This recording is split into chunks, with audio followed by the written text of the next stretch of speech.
Redistricting in Michigan would have forced him into a primary against fellow Michigan Republican Congressman Bill Huizenga. Fox's Jared Halpern on the Hill. President Biden set to announce more efforts to extend the reach of Obamacare with a special guest, former President Obama.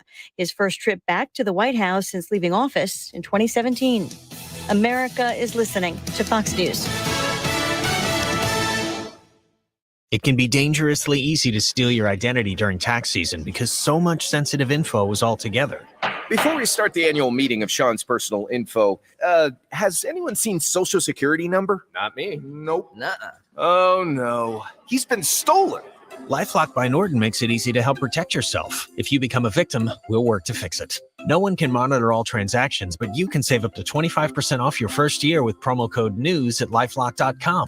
Identity theft protection starts here. This is a metaphor for your business's journey. Sometimes it feels like the world is throwing everything it has at you. And to succeed, you need someone to guide you through. That's what Dell Technologies advisors do. They have the Windows PCs and tech advice to help you navigate whatever challenges you're up against and get you safely to where you want to be. Call an advisor today at 877-ASK-DELL. That's 877-ASK-DELL. A start to a simpler experience with Windows 11 Pro. Air Comfort Service Heating and Cooling weather with Chief Meteorologist Dave Murray. We'll call it partly sunny as we go through our Tuesday afternoon, and pretty nice temperatures, 68 for the high. Tonight, the next batch of showers and a couple of thunderstorms, non-severe, 48. Wednesday, a couple of showers, maybe a rumble of thunder in the morning on Wednesday, and then more and more sunshine trying to make an appearance Wednesday afternoon. Windy and 65. It's colder Wednesday night, Thursday, and Friday. This is 97.1 FM Talk Chief Meteorologist Dave Murray. The Mark Reardon Show. Washington University, right? Science is held in the highest esteem. There is zero scientific support for masking outdoors. No support for that whatsoever. Weekday afternoons. If you can't trust people for the last 2 years constantly getting things wrong with this virus, how the hell can you trust any of the climate science nonsense out there? Which is all based on models. Good question. You can't. Weekday afternoons on 97.1 FM Talk. When you're looking to sell your home, you are looking for the very best. The person who is going to work their tail off for you, who's going to make sure that you sell your home for top dollar and fast. Well, that's why people choose Jen Teskey with Remax Alliance on the Illinois side of that river. Jen Teskey is well experienced when it comes to positioning your home in the absolute best light, selling the features of your home that are specific and unique to your place, and making it so it sells fast. Of course, this market is still quite a crazy market. You need somebody who is an expert at it. I understand a lot of people have friends, families, brothers, sisters, whatever, who have just gotten their real estate license, and you want to be nice and you want to be kind, but you also don't want to take this opportunity to sell your home for top dollar and give it to somebody who's not ready to sell it for top dollar. Jen Teskey is. And if you were thinking about selling your home in the future, she'll even give you like an analysis of your house and help you know what you need to work on before you list it, even if it's down the road 6 months or, even at the end of 2022. 618-541-1010. Call her, text her at 618-541-1010. Wealth-changing question. Is your investment portfolio really customized? Some advisors say they customize portfolios, but all they really do is ask you a few questions, then put all your money in a model portfolio. At Creative Planning, each of our private wealth management clients' portfolios is unique. Your investment mix will be based on your custom financial plan. If that's not how your money's managed, you aren't getting the customization you deserve. Book your free meeting today at creativeplanning.com. Creative Planning, a richer way to wealth. A decorated combat veteran, Richard Irvin fought America's enemies in Desert Storm. He put gangbangers, drug dealers, and wife-beaters behind bars as a prosecutor. Pritzker's money, Madigan's machine, they don't scare Richard Irvin. Never have. When Richard ran for mayor of Illinois' second largest city, Mike Madigan campaigned against him. Madigan lost. Now Richard Irvin says, Governor Pritzker's next. I'm Richard Irvin. There's nothing the left fears more than Republicans who look like me and think like us. That all lives matter. That cops should be defended, not defunded. That handouts keep people down. But maybe that's what liberal politicians want. And I'm their worst nightmare. Their days are numbered. Madigan's under indictment. We've got Pritzker running scared because Illinoisans have had enough of politicians picking our pockets to line their own. I'm Richard Irvin. Let's take back our state. pass term limits, end corruption. Richard Irvin for governor. Paid for by Irvin for Illinois. If you need to hire, then you need Indeed. The all-in-one hiring platform helps you schedule and conduct video interviews right from your employer dashboard. Finding your next great hire has never been more streamlined. Visit Indeed.com/credit.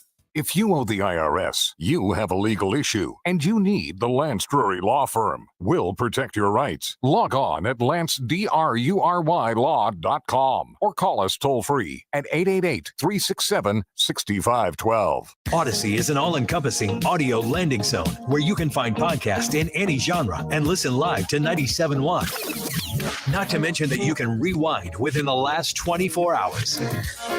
97.1 FM Talk on the go. This hour of the Annie Frey Show is sponsored by The Loading Dock, Riverviews, outdoor dining, live music, and overnight accommodations. Visit GraftonLoadingDock.com. That is exactly what I needed to hear. Thank God someone here knows what they're talking about. That's us. That's right. Gotta love this American ride. All right, you need to take the time and get the full picture. Come on, turn the radio on. It's Saturday and I won't be long. Don't get me wrong, I love the ladies. I mean, they rev my engine, but they don't belong in the newsroom. It is Anchor Man, not Anchor Lady. What do you want from me? I'm not America's sweetheart. Goodness sake, kid. Keep your voice down. Your father's listening to the radio. I'm not America's sweetheart. This is the Annie Frey Show.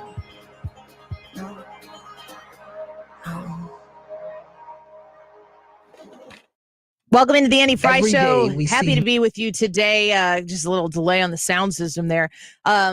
Today, there was a meeting with, what was it, the UN, and Zelensky spoke to the UN. Yeah, I think it was the UN Security Council. Mm-hmm. I listened to that on the radio, broadcasts through the Fox News channel, and it is really, really hard to take in Zelensky talking with an interpreter. I feel like from a communication standpoint, I can't imagine how hard it is to listen to somebody speaking in Ukrainian or any language that obviously these interpreters are fluent in, and to in real time interpret what it is that they're saying. Oh, you have to have such a great handle on both languages. You'd have to be able to like have two completely separate parts of your brain functioning at the same time. But the plea was there once again, and the ambassador to the UN, Linda Thomas, every day said we this. see more and more how little Russia respects human rights. And that is why I announced yesterday that the United States, in coordination with Ukraine and many other UN member states, will seek Russia's suspension from the UN Human Rights Council.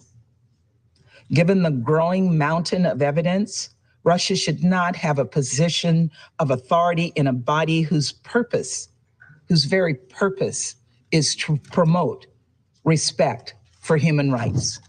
You know, if you are like me and you hear there's evidence of war crimes being committed, and the images, did you get to see, Brad, some of the images that they were sharing? Like I said, I was listening to it while I was driving in the car. I did not get to see any of the images as they were sharing them. I've seen them before, though, and it's pretty bad stuff. Harris Faulkner was saying, like she said, we're going to show these images, and she was saying on the air, we are giving you the opportunity to adjust your situation if you need to get little ones away or turn the TV down or whatever it might be.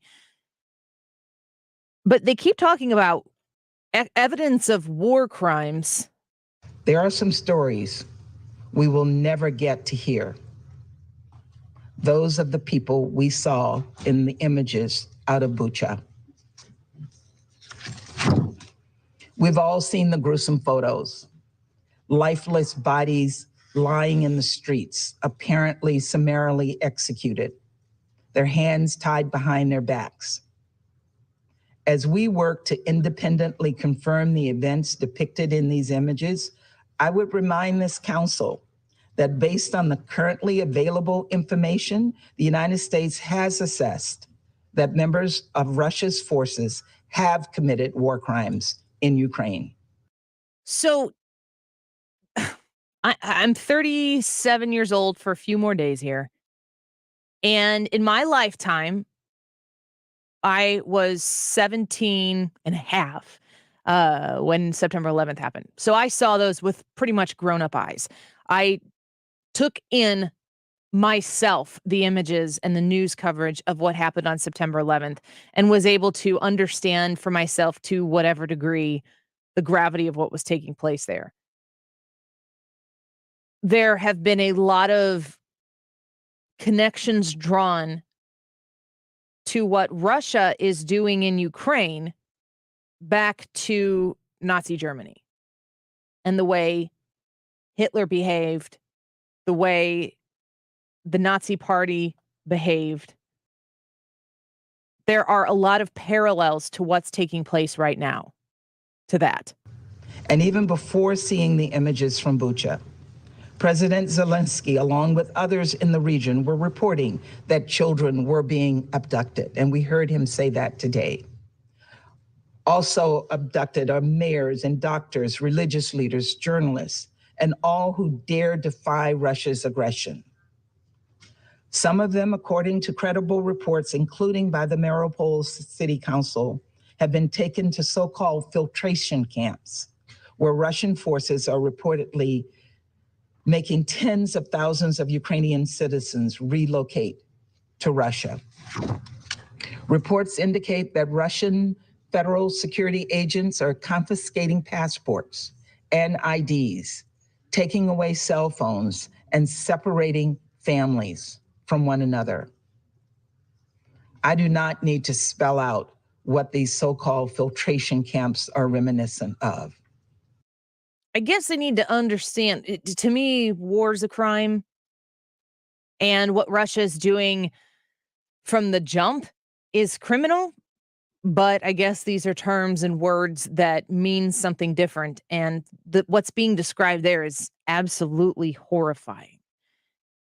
Jim Carafano is going to be with us at 1:05 today. And I'm going to ask him about that specifically. But I also want to ask about, what seems to happen next? What is the natural next step once I heard him talking? Jim Carafano was also on out. What is it? In Focus? Faulkner Focus. I always know that she says it all the time. She always tells people, we have Jim Carafano in Focus next. And I'm like, I see what you did there. Jim Carafano was on there speaking, and he was talking about the implication of the future here that involves China to a great deal. And how does what the United States is doing or not doing right now affect those next steps? I don't have any of those answers. He has a lot of thoughts on it, and he's very, very well versed in it. But for folks like you and me, presumably, when you hear and see these things, and then I hear people say, they're investigating potential war crimes. What are we investigating? And what's the punishment? Like, what are we okay with Putin doing and what are we not okay with Putin doing? The president of the United States himself said that he was going to have a problem if it was anything more than a minor incursion. I kind of want to know what Biden thinks of said minor incursion. Where is this at? If a minor incursion is like a 2 on a scale of 10, are we at a 10? Are we at a 4? I'd like to know what the president thinks about that.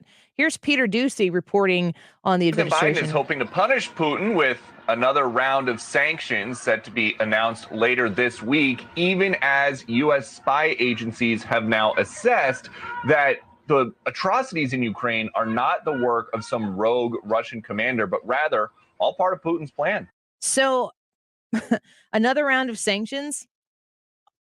It's just like, what are we expecting? What kind of threat are we expecting to throw at Putin where he goes, yeah, you're right. This is kind of crazy. I'm going to stop. He can't undo what he's done. And have we been given any indication whatsoever that he has any regrets about what he's doing? I don't feel like regret is even in his vocabulary. Jim Carafano will give us those thoughts at 1:05. And I'm going to see if we have time to talk to Jim Carafano a little bit about the southern border, but we are going to speak with Andrew Arthurs, a resident fellow in law and policy for the Center for Immigration Studies. He's also a former immigration judge. who's going to talk to us at 125, because there is something brewing on the southern border that's exponentially worse than the situation we've been having just, on a regular day that ends in Y. It's potentially about to get incredibly worse. And the president, of all of the things that we need to be handling in this country on behalf of the American people when it comes to government, there are limited things that I would say that the government's responsibility is there to take the lead on and to control and to fix. And I would think that our country's sovereignty would be near the top of that list. But it hasn't been for this administration. And what is taking place in the southern border is a threat to our country and our sovereignty. So Center for Immigration Studies is going to talk to us about it at 125. When we come back, this is really interesting. When we come back, we're going to talk to Blaine Wilhour. He is the Illinois State Representative for the 107th District. The conversation came up in the Illinois legislature, in the Illinois State House yesterday, about extending Title IX benefits. And if you understand Title IX, it's to make sure that girls have the same opportunities as boys. Wouldn't you say it's like, that's in a nutshell? That girls, women have the same opportunities as boys, and that girls aren't left out because, sports are a boy thing, or the provisions in a college or in a high school or whatever, there aren't more opportunities for boys than there are for girls. Katie Stewart of the 112th District wanted to advocate for extending this. In paragraph 6, it talks about women had less access to scholarships and were excluded from male programs. Is this resolution advocating for biological men or biological women participating in? This is pointing out to the fact that when people like my own mother were going through school, they were not allowed to enter certain programs, and that she had to go against her college just in order to major in mathematics and statistics. That's what this points to, is this disgusting history of our country holding women back and not allowing us opportunities. Okay. Right on, Katie Stewart. This is about the history of our country holding women back. Her words, right? Katie Stewart, Illinois State Representative of the 112th District, Democrat, representing Madison County right across the river here. My current rep, they drew me out of her district. I wonder why. She's saying right there that this is due to the history of marginalizing who, Brad? Specifically? Women. Okay, that's an important point here, because Representative Wilhour decided, I'm going to push back a little bit. Also in that same paragraph, it mentions woman. Could you give us a definition of a woman? Wait for it. Wait for it. I'm thinking. I really am just shocked that there's opposition to supporting something like Title IX. That's not what he said, ma'am. Which has given opportunities to people who have been held back for generations. Now they're people, folks. Your line of questioning is offensive. No, it's not. It's common sense. Okay. You just can't handle you it. still didn't answer the question. What's the definition of a woman? We can't have it both ways. If we're going to do specific legislation for women, I think we need to clearly define it. Great point. Title IX. Nobody is in opposition to Title IX. Title IX is protecting girls' sports, and we're all for that. Title IX is protecting anybody who identifies as female. Oh. Okay. Okay. Thank you. Do people in court win an argument and go, okay, thank you? Katie Stewart, the Democrat from Illinois' 112th District in the House of Representatives, getting primary, or not, she's not getting primary. There's a hot Republican primary that's taking place to unseat her. And I've heard great things about both candidates. I'm going to be speaking with both of them before I bring them on the show, just to talk to them, because Katie Stewart is just a disaster for the representation of the people living right across the river. The people who are probably, there are people sitting in the desk right across from you, or maybe behind you in the Arby's drive-thru, who commute over to this area in St. Louis and work here, and they live over there, and this is just ridiculous. Her first comment there that I played for you, where she talks about how women have been held back in this country. It is a nasty part of our history. Oh, well, what is a woman? Why do you hate people, Blaine? That's like essentially the question. Well, could you be specific about which people you're implying that I hate here? No, I cannot.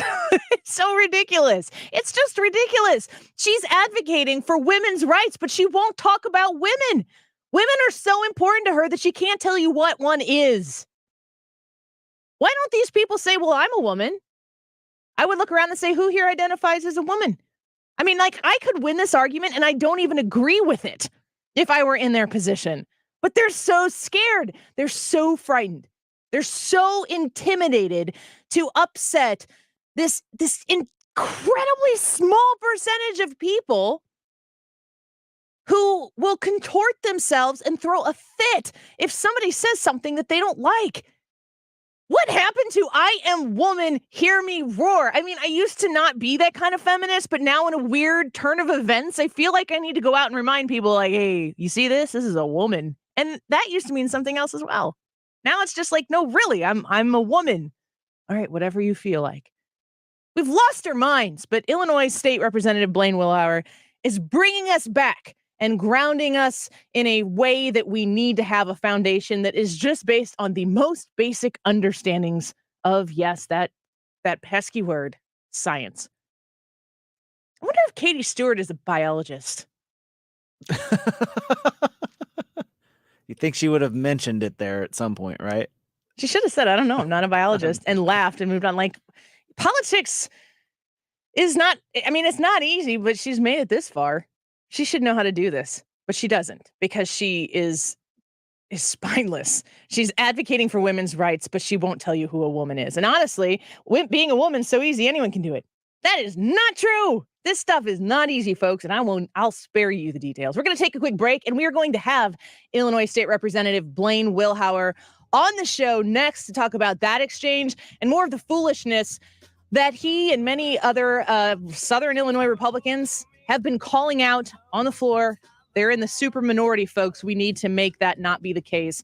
Blaine Wilhour with us when we come back. Make sure you join us on the live stream today. Here's the YouTube live chat poll, and I'm going to get to this, folks. Will Elon Musk successfully alter the way Twitter operates? Yes or no? And comment in the live chat why you voted the way you did. Blaine Wilhour in just a minute. Don't go away.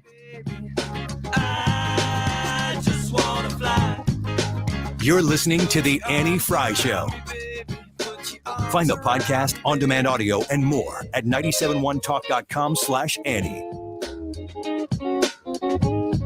Mark Cox here. My 2022 School Board Election Voters Guide is now available. Listen to the Mark Cox Morning Show Monday through Friday, 5 to 9 a.m. to hear candidate interviews leading up to Tuesday's election. My Voters Guide and past interviews are available now at 971talk.com. Michael's Flooring Outlet, igotfloored.com is the website. I'm going to go there right now while we're chatting here about buying flooring.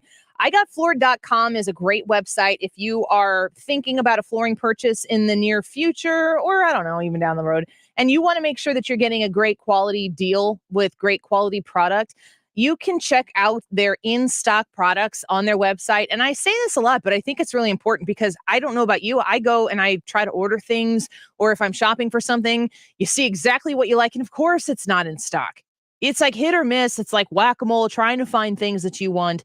And when you go to igotfloored.com, it says it right there in orange. Great selection of in-stock products ready for next day install. Shop now. Do it. Shop now. Visit their website. You can look into their different kind of flooring. They got carpet, tile, hardwood, laminate, regular tile, luxury vinyl, and just great selection of carpet, including the Mohawk Smart Strand line. That is a wonderful line for you to check out if you're looking for quality that's going to stand up the life that you're going to live on it. Of course, in my house, we're pretty hard on the floors.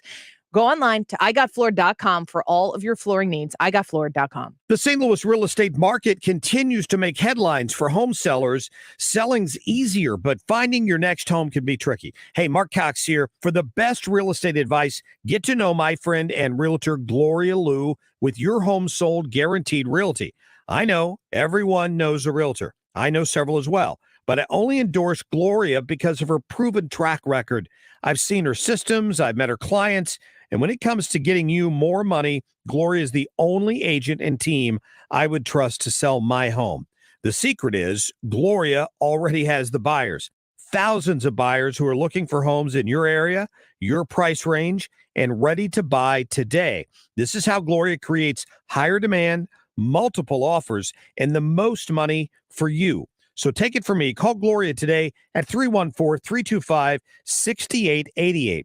That's 314-325-6888, or visit GloriaHasTheBuyers.com. Our national debt is now over $30 trillion, an increase of over 20% in just the past 2 years. I'm sure you've been told at some point that taxes will be lower when you retire, but do you truly believe that? Now is the time to begin planning for the future of tax increases. Is your financial advisor helping you with tax planning for a tax-efficient future? If not, this is the time to call me, Ken Heisey, at Heisey Advisory Group, 314-328-6000. If you're like most people, you have a portfolio of investments, but a portfolio is not a plan. How have you planned for the potential legislative risk of increased taxes? Call Heisey Advisory Group now and let us help you create a plan to reduce the tax risk in your retirement. 314-328-6000. Again, that's 314-328-6000. Firm offers insurance services but does not provide tax advice. Investment advisory services offered only by duly registered individuals through A Wealth Management, LLC. Hi, it's Michael Mohan at Community Mortgage. As we go into a new year, it is a great time to get started on a new home loan. If you've been thinking about a cash-out refinance to pay off debt or update your home, act now while equity is at an all-time high and interest rates are still at historic lows. Maybe it's the year that you're going to reduce your term or get rid of the dreaded PMI. Perhaps this is the year that you buy a new home. Call me now so you can shop with confidence. When you call, there will be no gimmicks or sales pitch, just straightforward, upfront information on refinancing and home buying options. So call me today, 314-336-6050, 314-336-6050, or online at communitymortgagestl.com. Community Mortgage LLC, 224-143, NMLS 250353.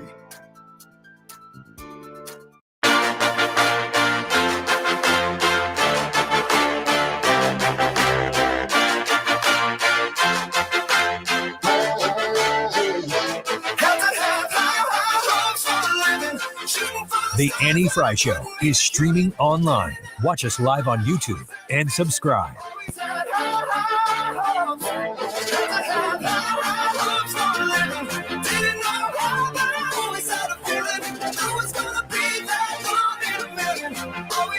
Honor, I object. And why is that, Mr. Reed? Because it's devastating to my case. Overruled. Good call. Couldn't help myself. Brad suggested that.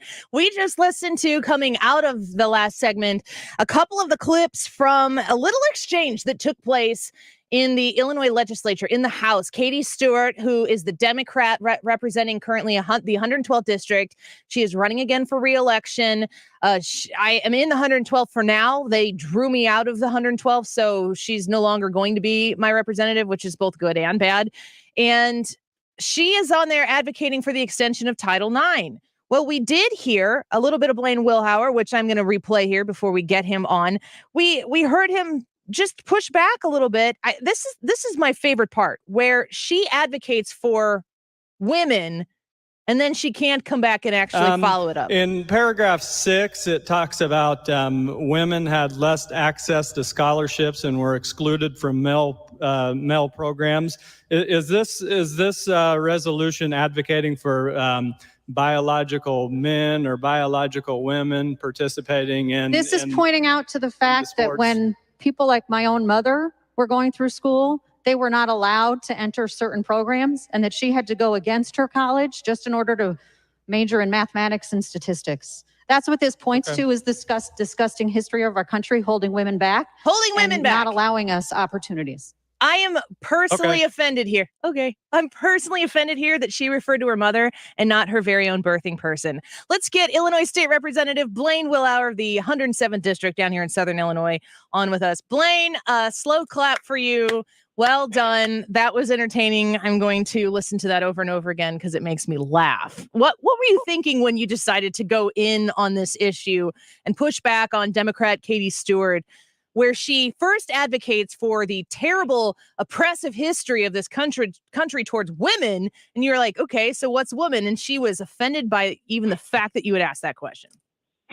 Yeah, well, I mean, it kind of snuck up on me, to be honest, Annie. They were, see, what we've been doing here for the past week or two, we're in our last week here, we're passing, meaningless resolutions to try to give them talking points for their campaigns, while inflation is out of control, working class people are getting hammered at the gas pumps in the grocery store.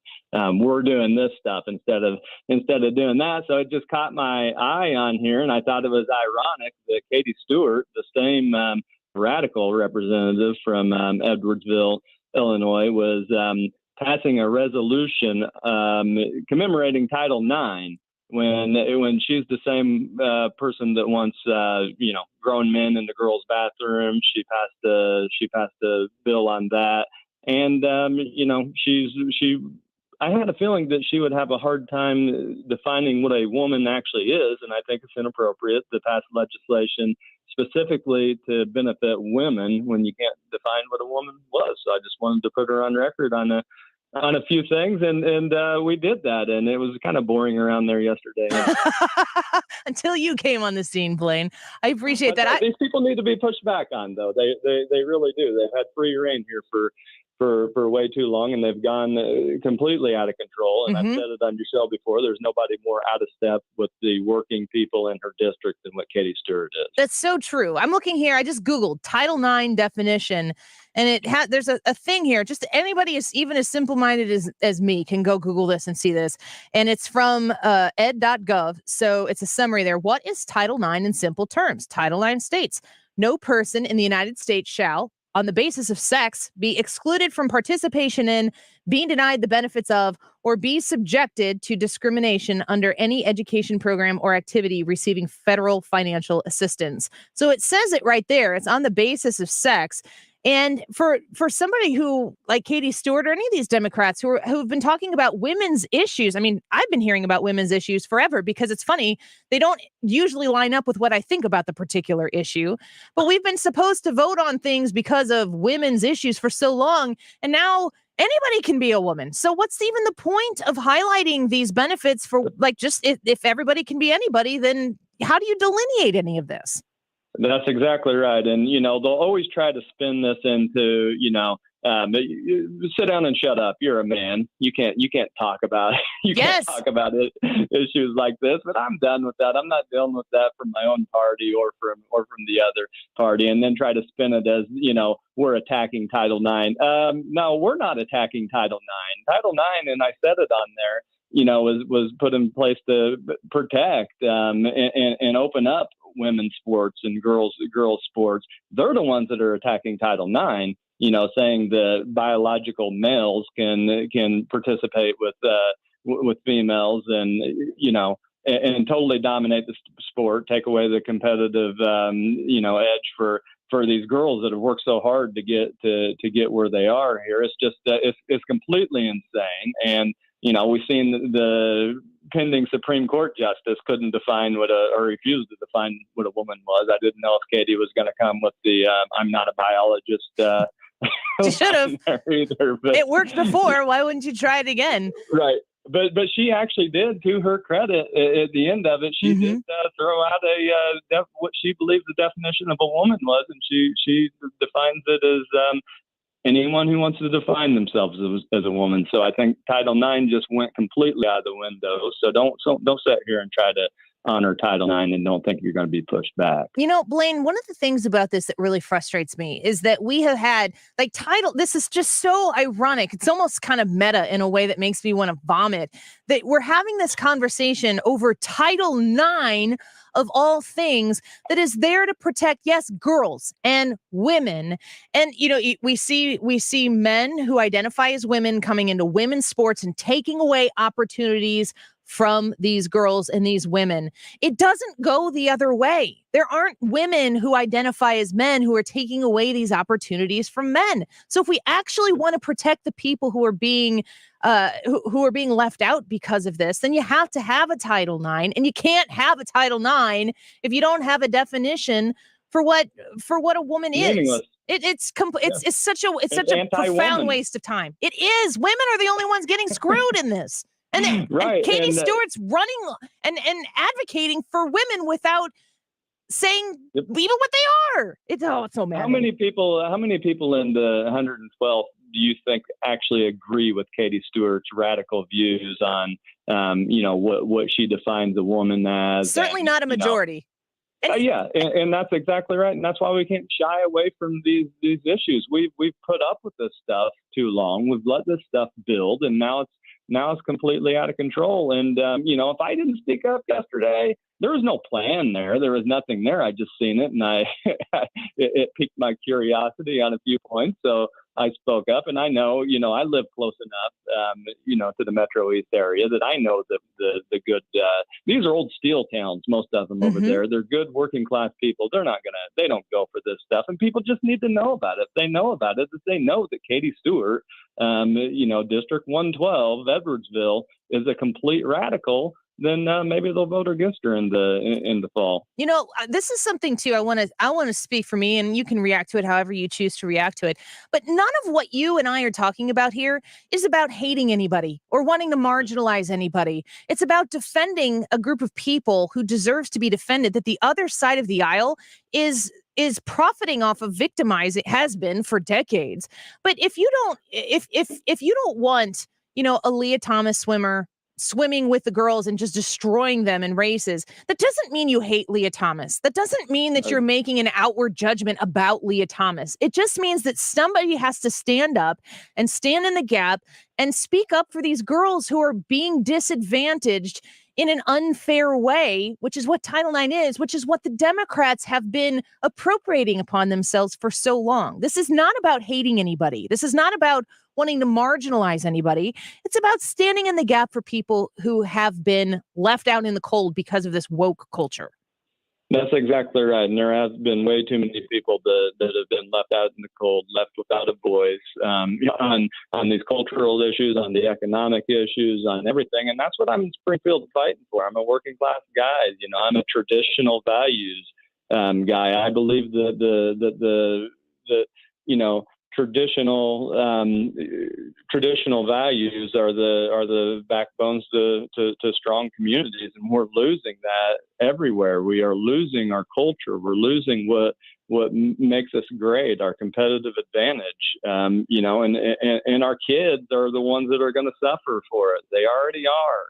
And I don't accept that. And I'm willing to take some political risk to get out there and fight on these issues because, in my eyes, it's righteous indignation on a lot of this stuff. The traditional values have been scourged out of our political discourse for too long. And, sometimes you got to make a little noise to be heard on stuff too. I've definitely found that in Springfield as well, but, we're being heard on this stuff, and we just need strong advocacy in our districts, and we need regular people to stand up and say enough's enough. But they're not going to do that if they don't know what's going on. Blaine, I've said this here recently. It seems like I feel like I have to repeat this a lot, but of all of the acceptance, the cultural acceptance that has been pushed out for the last couple decades, it has gotten to the point where what if I identify as a traditionalist? And for me, for my life, the way I want to raise my kids is what the alternative lifestyles would identify as traditional. They've scared people into being ashamed of that or afraid of just owning who they are, that self-acceptance that we hear so much about, that it's been taken away, that you don't get to have your lifestyle choices because we need to have ours. That doesn't make any sense either. So if you are somebody who is, I'll speak for myself, I'm a Christian. I am a heterosexual, monogamous wife to one man with 4 kids. And, that is the lifestyle we've chosen. And I'm proud of that. That doesn't automatically imply that I hate anybody, but it is the lifestyle I choose for me. And there's nothing wrong with being proud of that.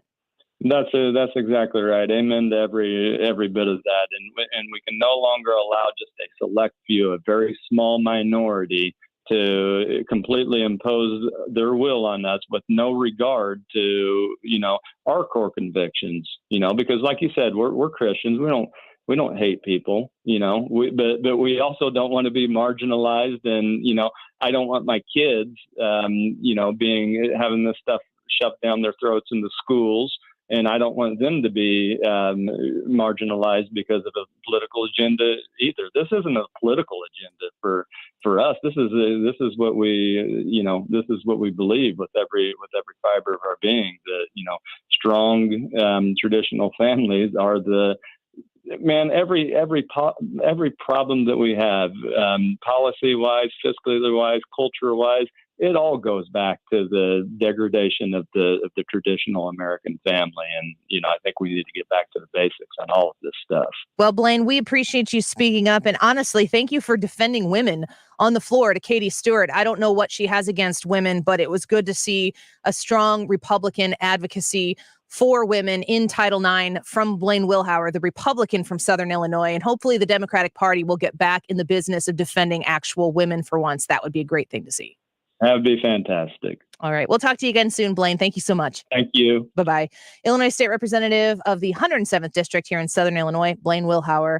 And we'll share that video with you folks so that you can see it. It's pretty funny. We're take a quick break. Weekends America right around the corner here in studio. He'll be in here to talk about, what was it he going to talk about? Do you remember? It was about kids. how masking has set back kids. Yeah. Speaking of Democratic overlording, how has that affected kids when it comes to all the mandates and regulations that have been pushed on us? Repercussions for that? You better believe there are. Ryan Wiggins, Wiggins America, in just a minute. Don't go away. This is the Annie Frey Show. Follow Annie on Twitter at Annie Frey Show.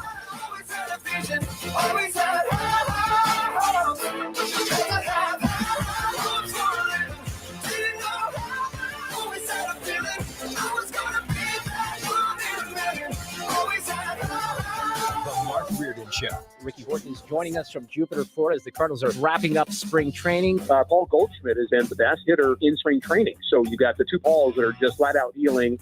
Weekdays from 3 to 6 on 97.1 FM Talk. AirComfortService.com is the website. When you are thinking about potentially having to replace your HVAC system, make sure that you really have to go through and replace it. Get a second opinion if you need to from Air Comfort Service. You can trust these folks. They are good. They are kind. They are professionals at what they do. They are going to be able to help give you the knowledge and information and truly options that you need when it comes to making sure that your air conditioner is going to put you in your comfort zone at all times. I have reached out to Air Comfort Service for my furnace, which we had to replace, my air conditioner, which we had to replace, and now our water heater, which we had to replace. They've all kind of come of age. They were all over 20 years old, and it was just time. And I went with the people who I trust to come into my home and make sure that we are getting the service that is that I can count on. That's Air Comfort Service. Call them at 314-513-0091. That's 314-513-0091. And get the process started today. Maintenance, tune-up, or replacement, Air Comfort Service is there for you. Online at aircomfortservice.com. Everybody knows you gotta get it at Clement. Everybody knows you gotta get it at Clement. Find the car you want, new or used. Get it at Clement, get pre-approved.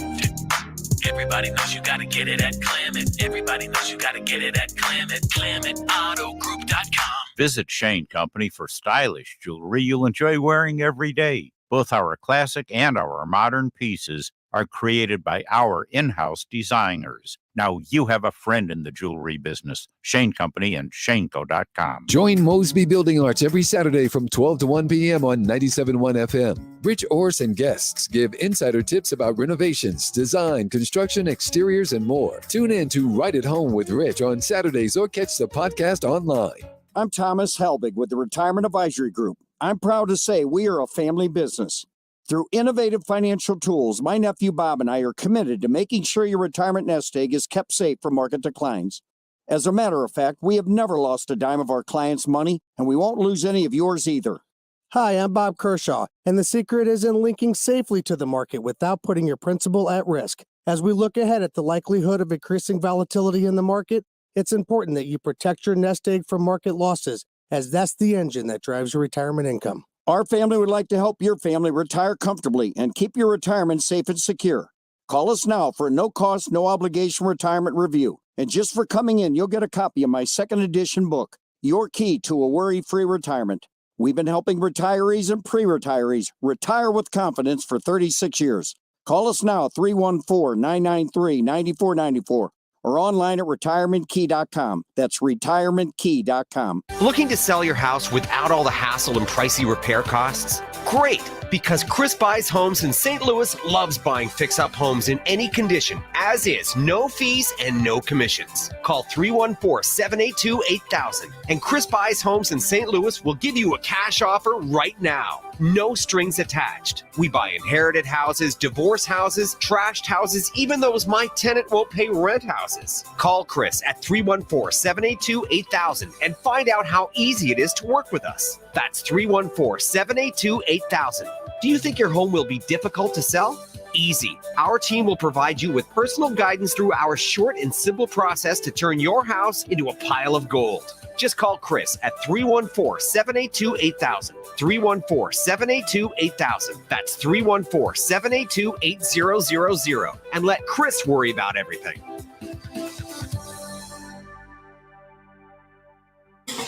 You're listening to the Annie Frey Show live from the Air Comfort Service Heating and Cooling Studio. Air Comfort Service is hiring licensed journeymen. Don't have a journeyman license? Air Comfort Service will help you get it. Get guaranteed hours year-round and more. Apply online at aircomfortservice.com. Information to keep you moving. Dependable traffic, mornings and afternoons with Sue Thomas. Driven by Ambassador Midwest Floor Company, the best way to deal with in-home traffic. Experience more at Ambassador Midwest Floor.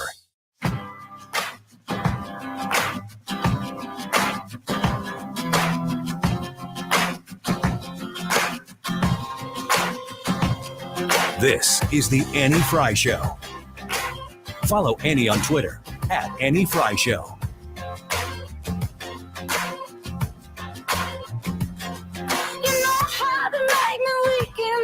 When you pour yourself all over me,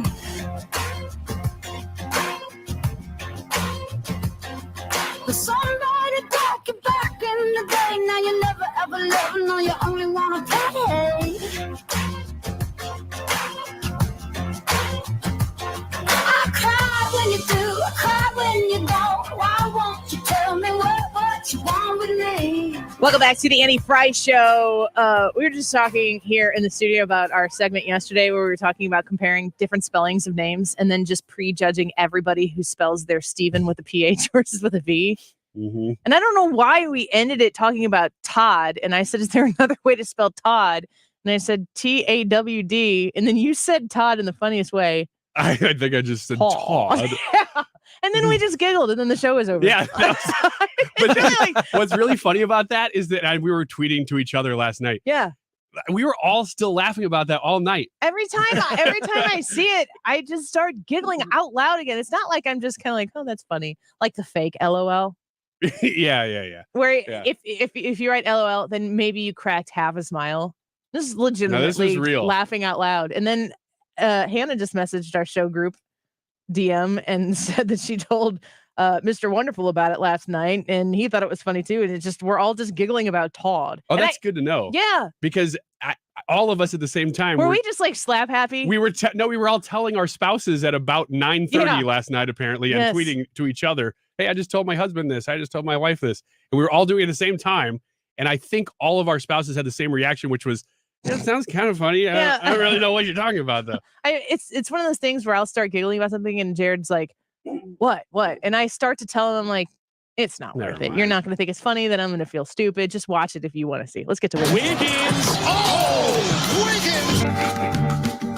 So a new study coming out, actually several studies, a series of them coming out of the UK, say what we expected them to say the whole time, but it's good to see them actually in academic studies. I don't know, because it is from the UK, so it could be a Todd. Todd Lawrence. Todd Lawrence. Kids are struggling with speech delays, writing, and social skills since the pandemic. No kidding. And as you guys teased actually coming into this, we naturally assume a lot of this is from masking. And a lot of it is from masking. but it doesn't stop there. When you drill into these studies, there's a huge trickle-down effect that goes beyond just kids not being able to make out words and they're speaking later. They're saying that it actually affected all the way down to even babies learning how to crawl, learning how to walk, learning how to be potty trained, because there was so much less social interaction. Oh yeah, I bet. And there's so many other things in here, but just the amount of, you sort of, the rock that was dropped in the pond was the masking. We all knew that was affecting the way kids read lips and learn to speak and read and things. But there's so many other things that this affects other than just the masks. I think that the time I decided I am done wearing masks, I'm not going to do it anymore. And if that means that I can't go somewhere or do something, I make that choice to remove myself from it. Molly was born in June. And I'd go places and I'd be holding my baby and she can't see my face. It is important for her to see my face. Yep. And I just thought, screw this. I can't get this time back. So if that means I got to be a hermit so that I can, is that offensive? Or are hermits? Hermit? Yeah. No, it's fine. Just means somebody who's away from everybody else. You say that so casually, like, how could that possibly be offensive? There are probably 100 ways that that's offensive. Well, every hermit just got really offended. But they're not listening. But they're to not the listening radio, because they so it don't have doesn't radios. It's like you can say anything you want about the Amish anytime you want, Annie. Go ahead. That's not true. You can on Weekends America from 6 to 8 a.m. on Saturdays. That's right. Not here, though. We love the Amish and their furniture is top notch. But they're not going to know if you blast them because they don't have electronics. I'm not blasting the Amish. What was I talking about hermits for? You're talking about not masking for Molly. Yes. If I had to seclude myself so my baby could see my face, some choices just make themselves. And that was one of them. Yeah, there's so many other things that it talks about in here. Childhood development during the pandemic, children missed out on in-group activities such as stories, conversations, singing, and as a result, many children had longer than normal periods alone or on screens, saying that they missed out on a lot of the developing patience. I don't know if you noticed this as far as we're all married to teachers, but mine has said since going back, and they never really missed. They list a little bit right at the end of the 2020 spring session, but they've been in school from pretty much the whole time. But any kids that weren't, and she talks to a lot of teachers, said one of the biggest problems is not just some of the social skills, it's being able to sit still. Mm-hmm. The kids They haven't are learned how to just- behave. They Yes. haven't learned how to respect situations, let alone the people who are in them. Yeah, I've heard a lot of this from teachers that I talk to. It's they're kind of beside themselves because the things that are just understood, learned behaviors are not understood and haven't been learned. Right. So you're trying to educate on specific subjects, but kids don't have the same respect for teachers. One of the other things that I heard a teacher talking about, and this just breaks my heart, when masks were coming off and kids were being given the choice to take the masks off their faces, specifically in Illinois, that there were kids who had never gone to the school they were going to with their mask off. And you're already self-conscious in middle school, but they're afraid that people aren't going to like them because of their face. And they've been able to hide. I mean, think about middle school, specifically, probably high school too, to an extent, where you're going through like the most awkward, uncomfortable part of your life. You don't understand anything and everybody around you doesn't understand anything either. And you get to hide behind a mask. I mean, that would lend itself to some security, like the security blanket that you have. And to take it off was too much for kids to do. They're afraid to take it off. And that is a psychological thing through their formative years that will honestly, to some extent, be with them for the rest of their life. Yeah, my wife was telling me stories, and she didn't tell me the names on purpose, and that's good. But she was just telling me about there's a couple girls who don't want to take their masks off because they think they've confided in her. Just said, I just think people might think I'm ugly. Yep, same. And there's a lot of that sort of this is only a month ago for us. The people were actually taking their masks off in schools, and she said there was a lot of dramatics about kids saying, "Oh my gosh, I'd forgotten what you even looked like," and I was like, yeah, but teenagers are dramatic, right? And she said, no, actually, I myself had forgotten even what a lot of these kids looked like. And seeing them again, it was just refreshing. And it was a surprise to everybody to see people's faces. Yeah, my husband teaches 7th grade, and this would be his second year having kids in I think actually his is just 7th and 8th grade. I'm not 100% sure if they have a 6th grade there. I don't think that they do. But he doesn't know what his kids look like. Yeah. And his kids don't know what he looks like. Yeah.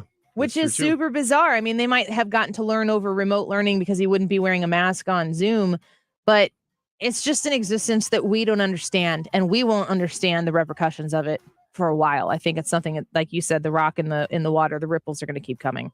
Let's talk to Jim Carafano in the next hour and Andrew Arthur with the Center for Immigration Studies. Go vote on our YouTube live chat poll. Back in a minute. Yachty and Waino are back for another season in their legendary careers. On Saturday, April 9th, celebrate their long-standing battery with one of 4 mystery jerseys.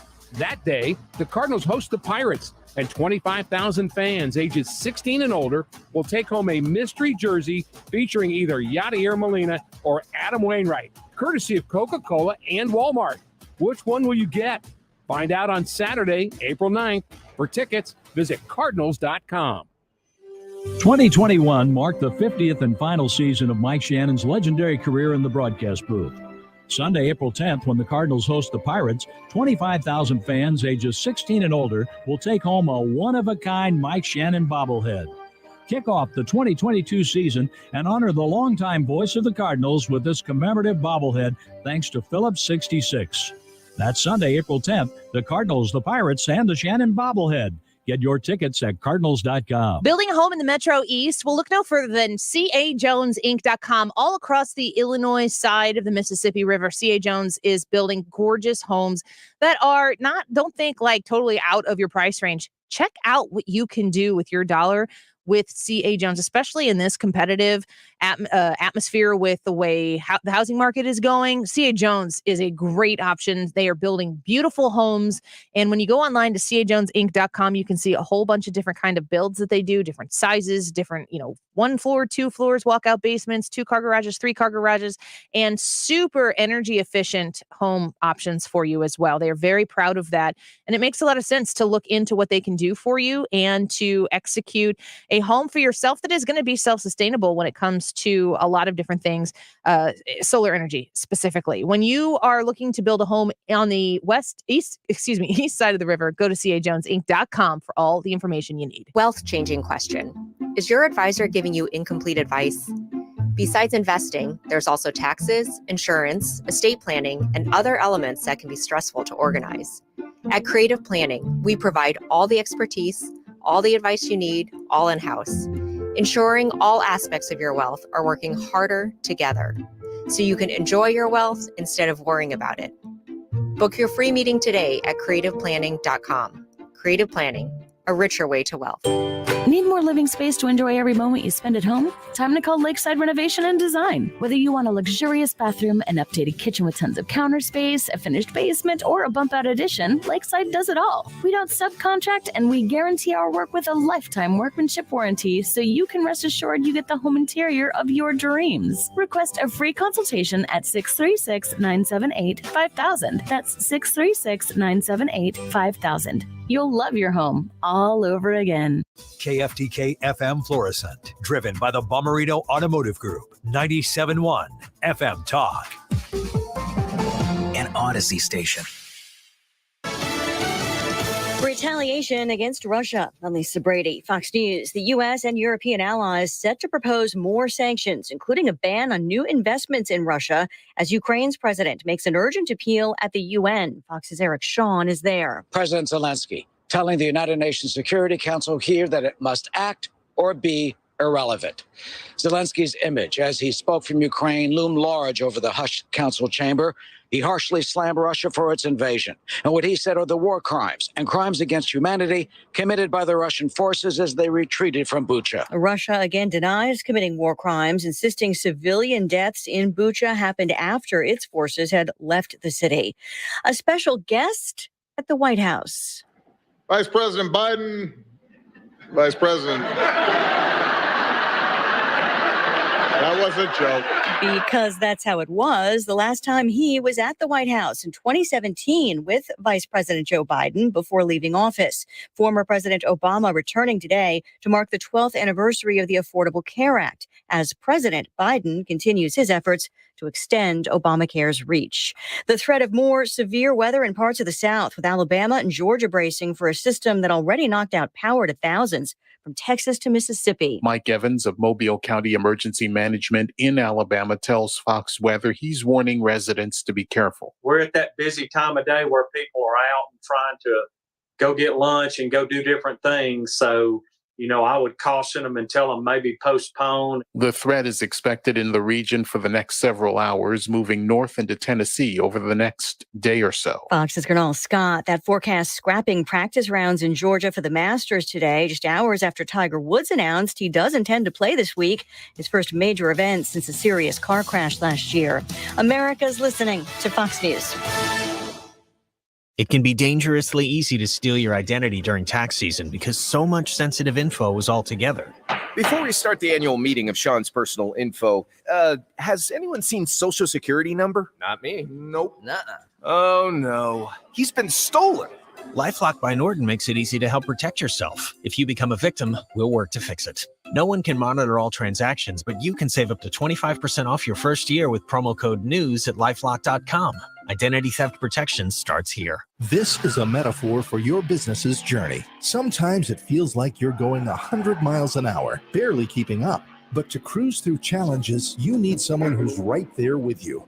That's what Dell Technologies advisors do. They have the Windows PCs and tech advice you need to get past whatever's in front of you and get where you want to go. Call an advisor today at 877-ASK-DELL. That's 877-ASK-DELL. A start to a simpler experience with Windows 11 Pro.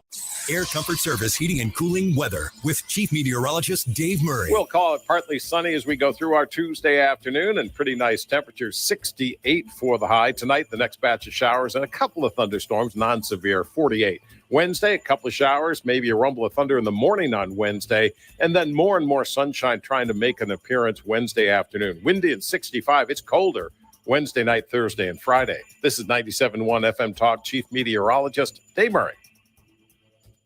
The Annie Frey Show. It's probably indicative of how I do the show. Like, it's kind of a steady as she goes thing. Weekdays from noon to 3. Some of what we're arguing over is the destination more important than the journey? The Annie Frey Show. Thanks for doing what you do every day. I love listening to your show with Brad and Ryan and the rest of the crew whenever they come on. So thank you. I really do appreciate that. Weekdays from noon to 3. I'm very grateful for all of your thoughts and opinions on the matter. On 97.1 FM Talk.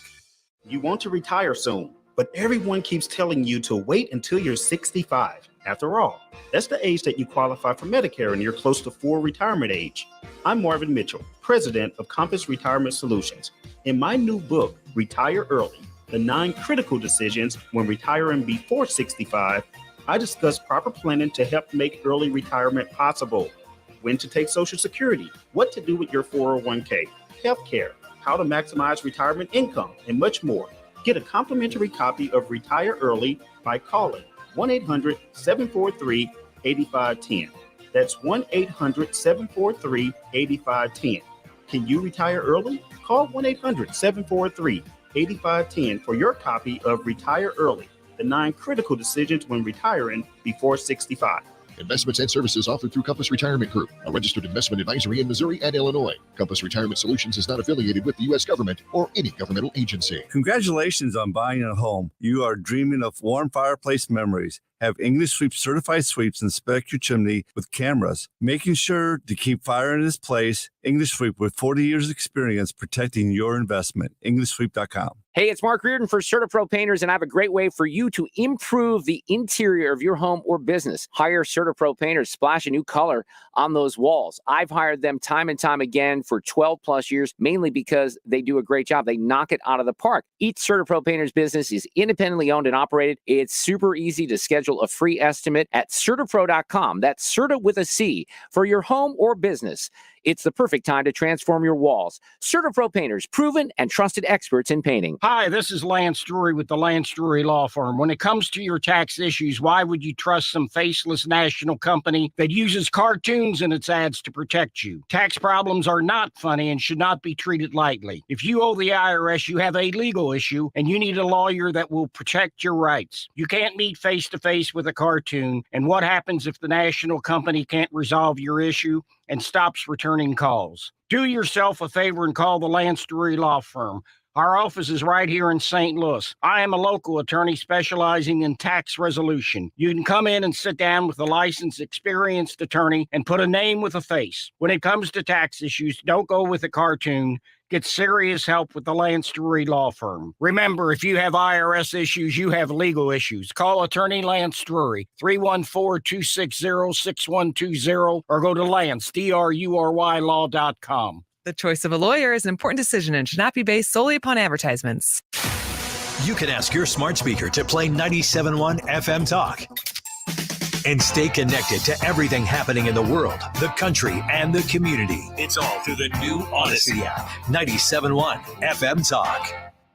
This hour of the Annie Frey Show is sponsored by The Loading Dock, River Views, outdoor dining, live music, and overnight accommodations. Visit GraftonLoadingDock.com. That is exactly what I needed to hear. Thank God someone here knows what they're talking about. That's us. That's right.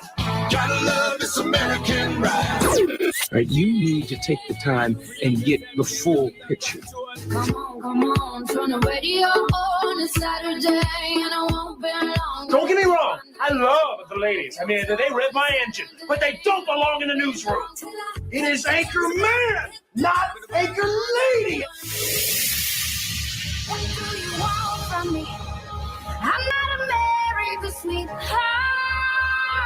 Goodness sake, kid. Keep your voice down. Your father's listening to the radio. I'm not America's sweetheart. This is the Annie Frey Show. Every day we see more and more how little Russia respects human rights. And that is why I announced yesterday that the United States, in coordination with Ukraine and many other UN member states, will seek Russia's suspension from the UN Human Rights Council. Given the growing mountain of evidence, Russia should not have a position of authority in a body whose very purpose is to promote respect for human rights. That is the ambassador to the UN, Linda Thomas Greenfield, talking about a push to remove Russia from the Human Rights Council. We've also heard reports of war crimes that are being investigated. And if you're like me and you see pictures and you have been taking in this war that has been occurring in Ukraine, Russia pushing into the country and killing people willfully so, it's kind of strange for me to delineate between war and war crimes. And why that might lend to the removal of Russia from the Human Rights Council. Is that a measurable effect that might make a difference in this? Well, let's ask Jim Carafano about it, the leading expert in national security and foreign policy at the Heritage Foundation. Jim, welcome back to the show. Always a pleasure to have you here. It's great to be with you. Boy, you raised a lot of issues. Just unpacking what's the difference between a war and a war crime, and then what is the culpability of leaders in Russia to that. So in war, look, you can kill innocents, right? But as an incidental, it sounds terrible, but right, if you're not trying to kill them, right, if you're doing legitimate military operations, and it so happens that in the process of doing that, you kill innocent people, that's not a war crime. That is just the tragedy of war. If you deliberately target and kill innocent people, without any judicial process whatsoever, you just shoot them. Or if you disproportionately use force. So in other words, if like a sniper shoots at somebody and they blow up the entire city, right? Mm-hmm. Those are war crimes. And then the culpability of people, obviously the people that committed the act, that's a war crime. But then the culpability of people above them, up the chain of command, goes to the purpose, has to go to, were you given orders or directed to do that? And that requires that a body approves. So what do we have here? Well, of course, we all know that we're investigating war crimes, right? Because, we're sitting thousands of miles away. All we have is these pictures and stuff. What do we know for a fact? Well, look, we know, one, that the Russians committed war crimes in Chechnya. They supported the Syrians who committed war crimes. Russian mercenaries have committed war crimes in the Middle East and Africa. So the Russians have a track record of this. The other thing is, it seems very, very obvious that the people that were killed were civilians, and that many of them were restrained and shot in the head, right? So obviously they weren't resisting or fighting or anything. Obviously these were war crimes, and that these happened before the Russians left. And I think we can safely assume two things. One is that these were done as intentional acts to terrify and humiliate and subjugate the population, where they went in and they killed these people. It's like, okay, look, we are in charge here. So the purpose really was to terrorize those people. And the other thing was, it was very clear that the way the Russians did this, that they thought that they would never have to give this ground back, right? That this would be a crime that would be covered up because, some pictures and stuff might leak out, but the Russians would own that territory, and nobody would actually see what they did. I think that's where we are. These are pretty serious, and if they happen there, I think we have to steel ourselves and think that they'll probably happen in other places as well, and that the scale of these will probably be pretty horrific. Jim Carafano with us right now with the Heritage Foundation. So if, don't believe your lying eyes, and we see what we see. I'm super sensitive to retweeting anything. I take in a lot of stuff, but, I know there's a lot of propaganda out there. I've seen plenty of stories where an image goes viral and they're like, this is from 2014. And then you're like, okay, so I just kind of keep my hands off, but my eyes see it all. I'm curious about, it sure doesn't seem like the United States is the leader here, but I'm curious how the world responds to Russia invading Ukraine for, whatever geopolitical reasons. And then you add in war crimes to it. How does that change the dynamic of what happens next? Well, I think your comment's really perceptive, and I think it gets to the point, which is, should the United States be arguing to push them off the Human Rights Council? And the answer, of course, should we be outraged? Of course. Should we want these crimes investigated? Of course. But it doesn't sound like America leading. It sounds like America cheerleading. You have to ask yourself, well, what is the United States doing differently than literally everybody else in the world? And quite honestly, I don't want this to come out wrong, but they're doing the easy stuff, right? It's easy, absolutely easy to be outraged by war crimes. I mean, that's not terribly difficult. But what is concerning and what we're not seeing from this administration is the hard stuff is down the road. How do we make sure this doesn't happen again? How do we checkweight the Russians? How do we get energy independence or energy dominance? How do we make sure that we have a strong, credible defense in NATO? How do we provide safeguards to these countries so we make sure they're not invaded again? And we just start repeating this. These are the really hard questions from which we have no answers from this administration. And what's really concerning me about it, it's not just a lack of leadership on the part of the United States, but it really is feeling, I think, these concerns from kind of both sides of the political spectrum.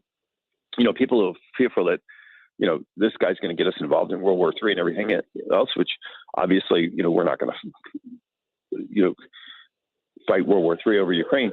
Or on the other hand, people that have kind of ridiculously aggressive ideas about, well, we should just bomb them or, put up no-fly zones or whatever. And the reason why the ends of our political spectrum are getting more loud now, actually, even as it looks like Ukraine is going to hang on, is because they both sense this lack of leadership from the center. And I really do think our president is failing us. I think that's just a fair assessment. Yeah, I think that a lot of people agree with that. And they're worried. I've always just assumed that I don't know enough about the ins and outs of what's going on. I certainly haven't had my own experience with war and God willing, never have that experience. But the confidence that I have in this president for things that I do know a little bit more about, it seems to be replicating itself on this global stage. The vice president certainly has offered nothing of benefit with her trip over there. And I have to ask myself, if he's going to be in there for another 3 years, what could happen when you add in the questions surrounding China and Iran and potentially North Korea and other actors out there that aren't certainly looking out for America's best interest or the side that America is on? So this is one of the great ironies here, of course, is actually, what's keeping us in the game, and when I mean in the game about the United States being out there and doing things which are actually in our interests, which will actually benefit the United States and protect our citizens. Ironically, in many ways, it's our allies. I mean, our allies are like this magnet that just refuse to see the United States fail. And they are pulling us in, and I don't think pulling us in, because they don't want to start World War III either. They're not going to engage in war in Ukraine, but that we have to stand up and do this stuff. And I think what's keeping America in the game is a president who's too embarrassed to be the last in line. And I do think this ties back to Afghanistan. I mean, what he did in Afghanistan was a complete travesty. I mean, whether he wanted to be in the war or not, nobody was excited about the way we left. I mean, it was an embarrassment to us, to our allies. People forget today, even as there are 44 million Ukrainians at risk, 25% of the country is displaced, tens of thousands of dead, hundreds of thousands maybe taken captive and pulled back into Russia. What's going on in Afghanistan today? There are 40 million people on the edge of starvation in Afghanistan. That country is a complete failed state. There are no women going to school in Afghanistan today. And the reason for all that is because of how Joe Biden left Afghanistan. But it was the tragedy of Afghanistan that basically they at least were smart enough to recognize, geez, we can't have two of these. And so they've been in the game, but they're like they're like the guy that, they've been dragged into this. They're not leading. If following isn't even maybe the right word, but they're just going along with the flow, which is fine. And I don't want to say because who isn't outraged? Who doesn't want to support the Ukrainians? Who doesn't want to take care of refugees? Who doesn't want to investigate war crimes? But when all that's done and we're left with a country that's in rubble and needs to be rebuilt, with tough decisions about how are we going to provide for the security of the front of NATO? What are we going to do when Putin rebuilds his army? What are we going to do about China? We have a president who doesn't seem like he has answers for these questions. And who's going to push him then? Our allies are not going to do that. I mean, our allies are only pushing him because they're 3,000 miles closer to the problem than we are. And it's in their face. But when the shooting and the killing starts, what happens then? That's when we really need leadership. And I'm afraid that's when we're going to be the most lacking. Yeah, it's a frightening prospect to think about what could happen in the future if other countries decide to see at least the perception of weakness on the Americans' part, or an unwillingness to lead and to take the moment. It seems as though that might be part of what caused Putin to do what he's doing right now. And I know we keep coming back to this. Look at the southern border. I mean, we're going to have double the level of illegal immigration we had last year. I mean, we're just getting tsunamied by the millions. And we have an administration that doesn't seem to be able to come to grips with that. So if they can't come to grips with that, how do we ever expect them to, tackle the hard issues of foreign policy? I don't think we do, unfortunately. Jim Carafano with us right now. I want to ask you one question before I let you go, because it's such a fascinating day. We haven't gotten too much into this. We're going to in our next hour, about Elon Musk's taking the largest share of Twitter. Now he is on the Twitter board. And Elon Musk giving the access to Starlink to Ukraine. You talked about the things that Russia has done there. They likely didn't expect people to be able to see those things. As you said, they would have not had to see that ground. But right. The images and the access to the immediate sharing of information that Ukraine has had, really at the hands of a private entity, not any government, not the American government, but Starlink and Elon Musk. What's your opinion on the impact that Elon Musk has had in this conflict, but also that he could have being now in charge of a platform like the world's Times Square, where information like this is shared? Well, I think, somewhere along the way, Twitter lost sight of its vision and the real value that it brought as a commodity, as a consumer product, which was it created an incredibly open public square, which is maybe the most powerful and important thing in democracy. And it really is ironic that many of these the leaders of the big tech world, who really kind of started out being libertarian, have essentially abandoned the whole idea of creating a safe space for free speech and have been captured by political elites and really hyper partisan. So if I think Musk is a business guy, and if he could just get Twitter in the back, getting Twitter back to the reason that it exists, the reason why it's great, the thing that gives it value, that gives it customer value, which is to be a free and open public square. I think in the end, the people at Twitter should be happy because he's going to create a company of infinitely greater value. And not just infinitely greater commercial value, but an infinitely greater public good. Yeah. Look, we have seen what happened. Look, Americans are going to find the information that they need. We look at the poll numbers on this president, despite all the other, people telling us everything's fine, and they see what's going on in the community, and they know where to go for information. They go to talk radio and other places. They're going to go find that information. If Twitter's smart, they would want them to find that on Twitter. Yeah. Because that's going to make money for that company. And I think Elon Musk is smart enough, to see that. And if I had $3 billion, I'd have bought 10% of Twitter too. I said we could we talked about pooling our money. If we maybe bring in the contributors to the show, then maybe we could buy like 6 shares or something. Yeah, and if you and I got together, we could buy maybe a share. Yeah, it's either that or go out to dinner sometime. Well, Jim, we appreciate you being on with us, and we always love your insight. Love to see when you're on Fox News and reacting there as well. So we'll talk to you again next week. All right, thanks for having me. Yep, Bye-bye. Of course. On Twitter at JJ Carafano. He's a great follow, and he is super, super in tune with what's going on in the world. I don't find a lot of people just giving it to you straight the way Jim Carafano is on a regular basis. Of course, I've seen other contributors who are talking about it. Yeah, a lot of time it's like the militaristic avenue that Putin is taking or what he might be thinking, but just the America First mentality of it. And I don't want to ascribe a specific mentality to Jim, but that kind of seems to fit where he comes from. That America First mentality. Why should America have an interest here? What should the American interest be? I just don't seem to be getting that much from the administration. So it's good to talk to Jim Carafano and get that reaction. We're going to take a quick break. He did mention this, and I'm glad he did, because we aren't paying a lot of attention to the southern border. The Center for Immigration Studies is, as well as resident fellow in law and policy for the Center for Immigration Studies, Andrew Arthur. He's a former immigration judge, and he's on the Annie Frey Show when we come back. Don't go away. So long ago, I don't remember when. You're listening to the Annie Frey Show. Find the podcast, on-demand audio, and more at 971talk.com/Annie's. I listen through the cemetery trees.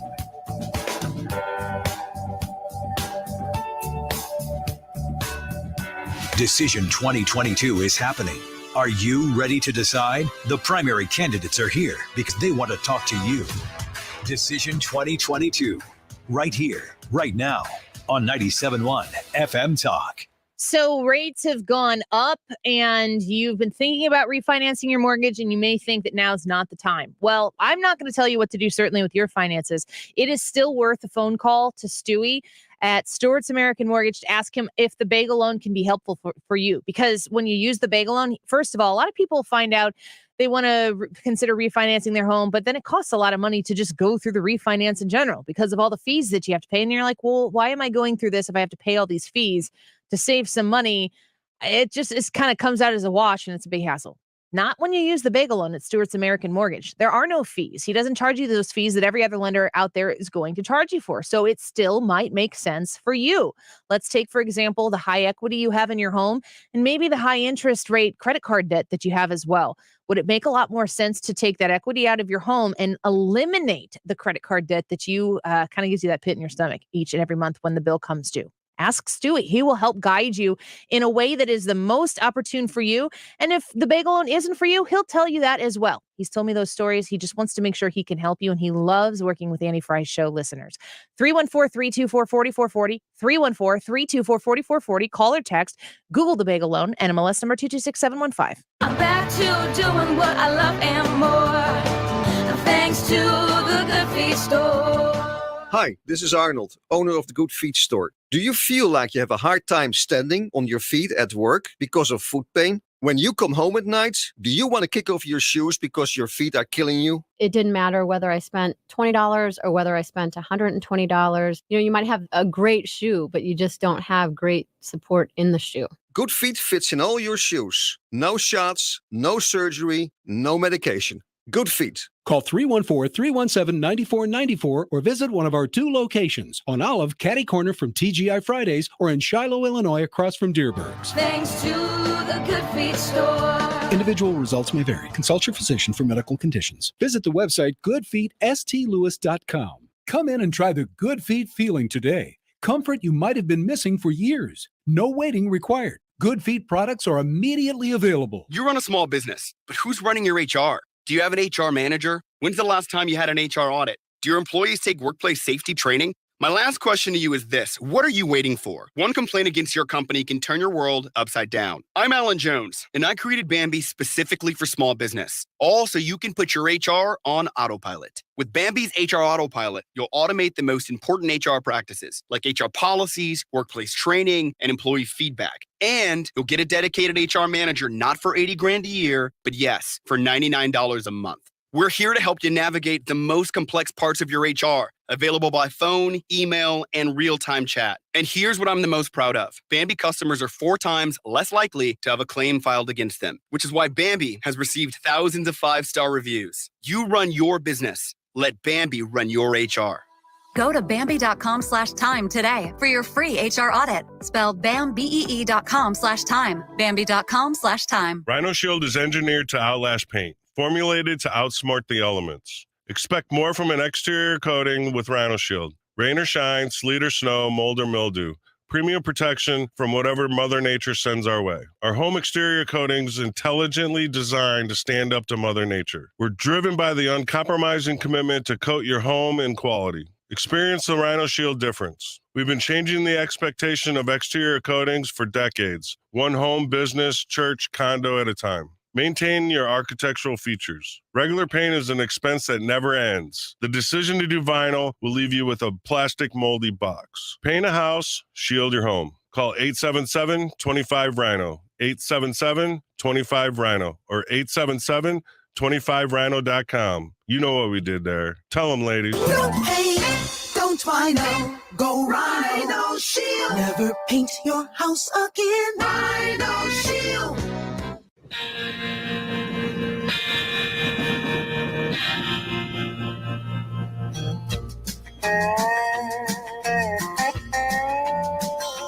There's a long black train coming down. This is the Annie Frey Show. Feeding off the souls that are lost and crying. Interact with Annie on Facebook. The Annie Frey Show. Only evil remains. Watch out, brother, for that long black train.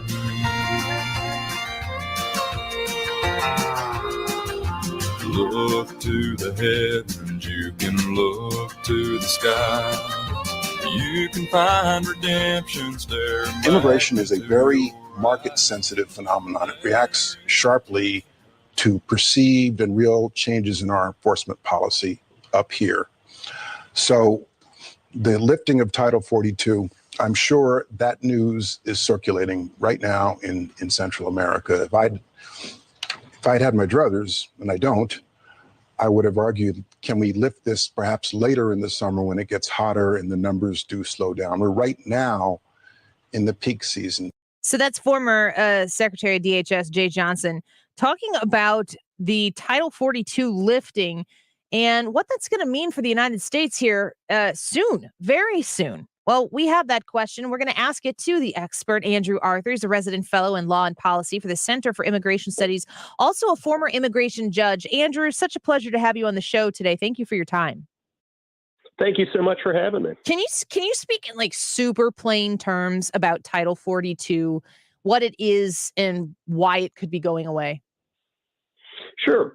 Title 42 is a provision of the U.S. Code that allows the Centers for Disease Control to block the entry of individuals or products into the United States in order to stem or prevent the introduction in the United States of a communicable disease of significant public significance. I know that's a contradiction term, but or redundancy, but basically, these were orders that were put into place beginning on March the 20th, 2020, in order to prevent aliens who either had the novel coronavirus or were coming from places that had COVID from coming to the United States in order to stop the spread of the disease in the country and to stop them from transmitting it to border officials with whom they may come into contact. It allowed DHS to quickly expel illegal aliens from the United States after they were apprehended. And as I said, it's been in effect since March 20th, 2020. It'll come to an end on May 23rd, 2022. So, okay, so we are going to, it's essentially, is it pulling back a COVID mitigation? Is that kind of the way it's being presented then from the CDC? Yeah, and it's important to note the fact that Title 42 isn't a border control measure. In fact, when President Trump, announced the Title 42 restrictions would go into effect, the Trump administration actually had a pretty good handle on the southwest border thanks to things like the Migrant Protection Protocols, MPP, better known as Remain in Mexico, and other policies the Trump administration had implemented. Border Patrol agents were fairly able to do their jobs. They had enough resources, and they weren't getting so many aliens. Since the advent of the Biden administration, however, that's all changed even with Title 42. In FY 2021, Border Patrol agents apprehended 1.659 million aliens at the southwest border. That's an all-time record. And in fact, records go back to 1960. To give you an idea of, how large a number of people that was. By the way, in 1960, they apprehended 22,000 people in the whole year. But yeah, the Trump administration didn't really need Title 42 except to protect the public from the spread of COVID. The Biden administration, however, rescinded nearly all of those successful Trump policies, including it's tried to rescind MPP. And so consequently, Title 42 is the only thing that prevents hundreds of thousands of aliens from entering the United States every month and being allowed to remain here indefinitely. When I say indefinitely, probably for the rest of their lives. Man, Andrew Arthur with us right now with the Center for Immigration Studies, also former immigration judge. You said hundreds of thousands a month? Yeah, hundreds of thousands a month. The Biden administration actually set new monthly records every month between May and December. In January, the numbers dropped a little bit, but they've ticked back up in February. And everything that I've been told suggests that the numbers for March are in excess of 220,000, which would be, again, a brand new record, not just for the month of March, but for any month in recorded history. Wow. So, that's even with those Title 42 restrictions in place. Now, once they get lifted, DHS is anticipating or fearing, if you would, that they're going to be seeing 18,000 illegal migrants a day. So they'll be seeing about 540,000 a month. They'll be seeing about 6.57 million in a year if those projections go into effect. Where do all these people go once they cross the border? What's the actual process? Somebody says, I want to come to the United States. There's really nothing hindering them from doing that. When they get here, what happens? Well, Annie, it's important to understand what's supposed to happen. They're all supposed to be detained. They're all supposed to be detained in custody from the time that they're apprehended until they're either removed from the United States or until they're granted asylum. None of these individuals have papers that would allow them to enter the United States legally. So that's what's supposed to happen. But under the Biden administration, they've simply been releasing thousands of them into the United States. In fact, between January 21st, 2021, the day after the inauguration, and the end of last month, they had released 757,000 illegal migrants who had been stopped at the southwest border into the United States. And are these, they're coming across the Mexico border, but these are not all people from Mexico. Where are they coming from? 157 different countries. Again, even that's exceptional. Up until about 2007, about 97% of all illegal migrants to the United States were Mexicans. Up until 2010, they were all single adults, almost primarily single adult Mexican male nationals. But beginning in 2010, we saw a shift. By 2014, nationals of the three Central American countries in the Northern Triangle, as they call it, El Salvador, Guatemala, and Honduras, made up the majority of migrants who have come to the United States. But over the past year, actually over the past few months, we've seen more than 40% of all illegal migrants apprehended at the southwest border come from someplace else, not from the Northern Triangle and not from Mexico, from further away. Many are coming from Venezuela, Colombia, Haiti, Chile, Ecuador, Nicaragua. But yeah, I mean, this is a completely different world of immigrants. It's also important to note that DHS can fairly quickly remove aliens from Mexico. They just take them to the local port of entry and they send them back across. The further away that those migrants come, however, the more difficult it is to remove them. It takes about 8 hours to remove a single adult male from Mexico. It takes about 78.7 hours to remove a family unit from some other country. So, yeah, that's really what DHS is looking at. And this is a man-made disaster. The Biden administration, rescinded those Trump policies. Whatever you thought about those policies, they were effective. And Biden actually promised back in December 2020 that he would implement his own policies before he got rid of Trump's policies, but that never happened.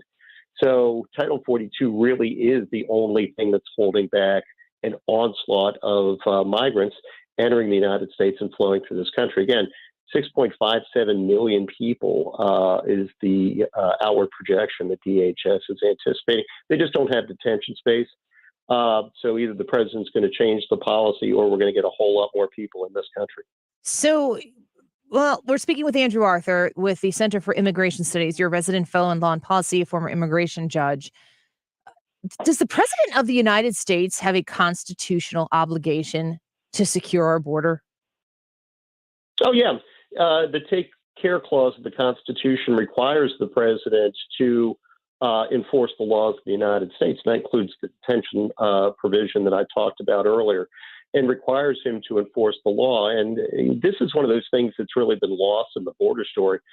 DHS Secretary Alejandro Mayorkas and his immediate predecessor, Acting Secretary David Pekoski, have implemented guidelines, priorities, they deem them, that restrict the ability of ICE officers in the United States to go after removable aliens. So we're not just talking about, the grandmother who's taking care of her, grandson and picking him up from school. We're talking about criminals.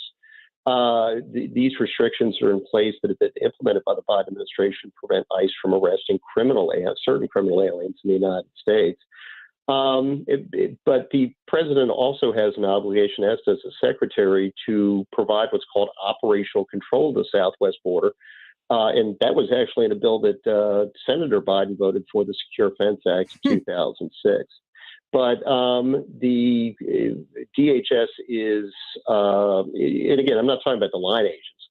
The line agents are, working, 50, 60-hour weeks and doing everything they can. But DHS political leadership has just cut the legs out from under the men and women at DHS who are attempting to keep our country safe. And it's the Department of Homeland Security for a reason. Border security is national security. And in addition to the 757,000 people who have been caught and released, somewhere around 500 to 700,000 other aliens entered the United States legally, evaded Border Patrol apprehension, and have come to reside in the United States as well. So there are just so many people that Border Patrol agents have to, capture, process, care for, and transport. Agents just don't have the ability to stop drugs, guns, contraband, and potentially terrorists and gang members from entering the United States. So this is a huge vulnerability to national security.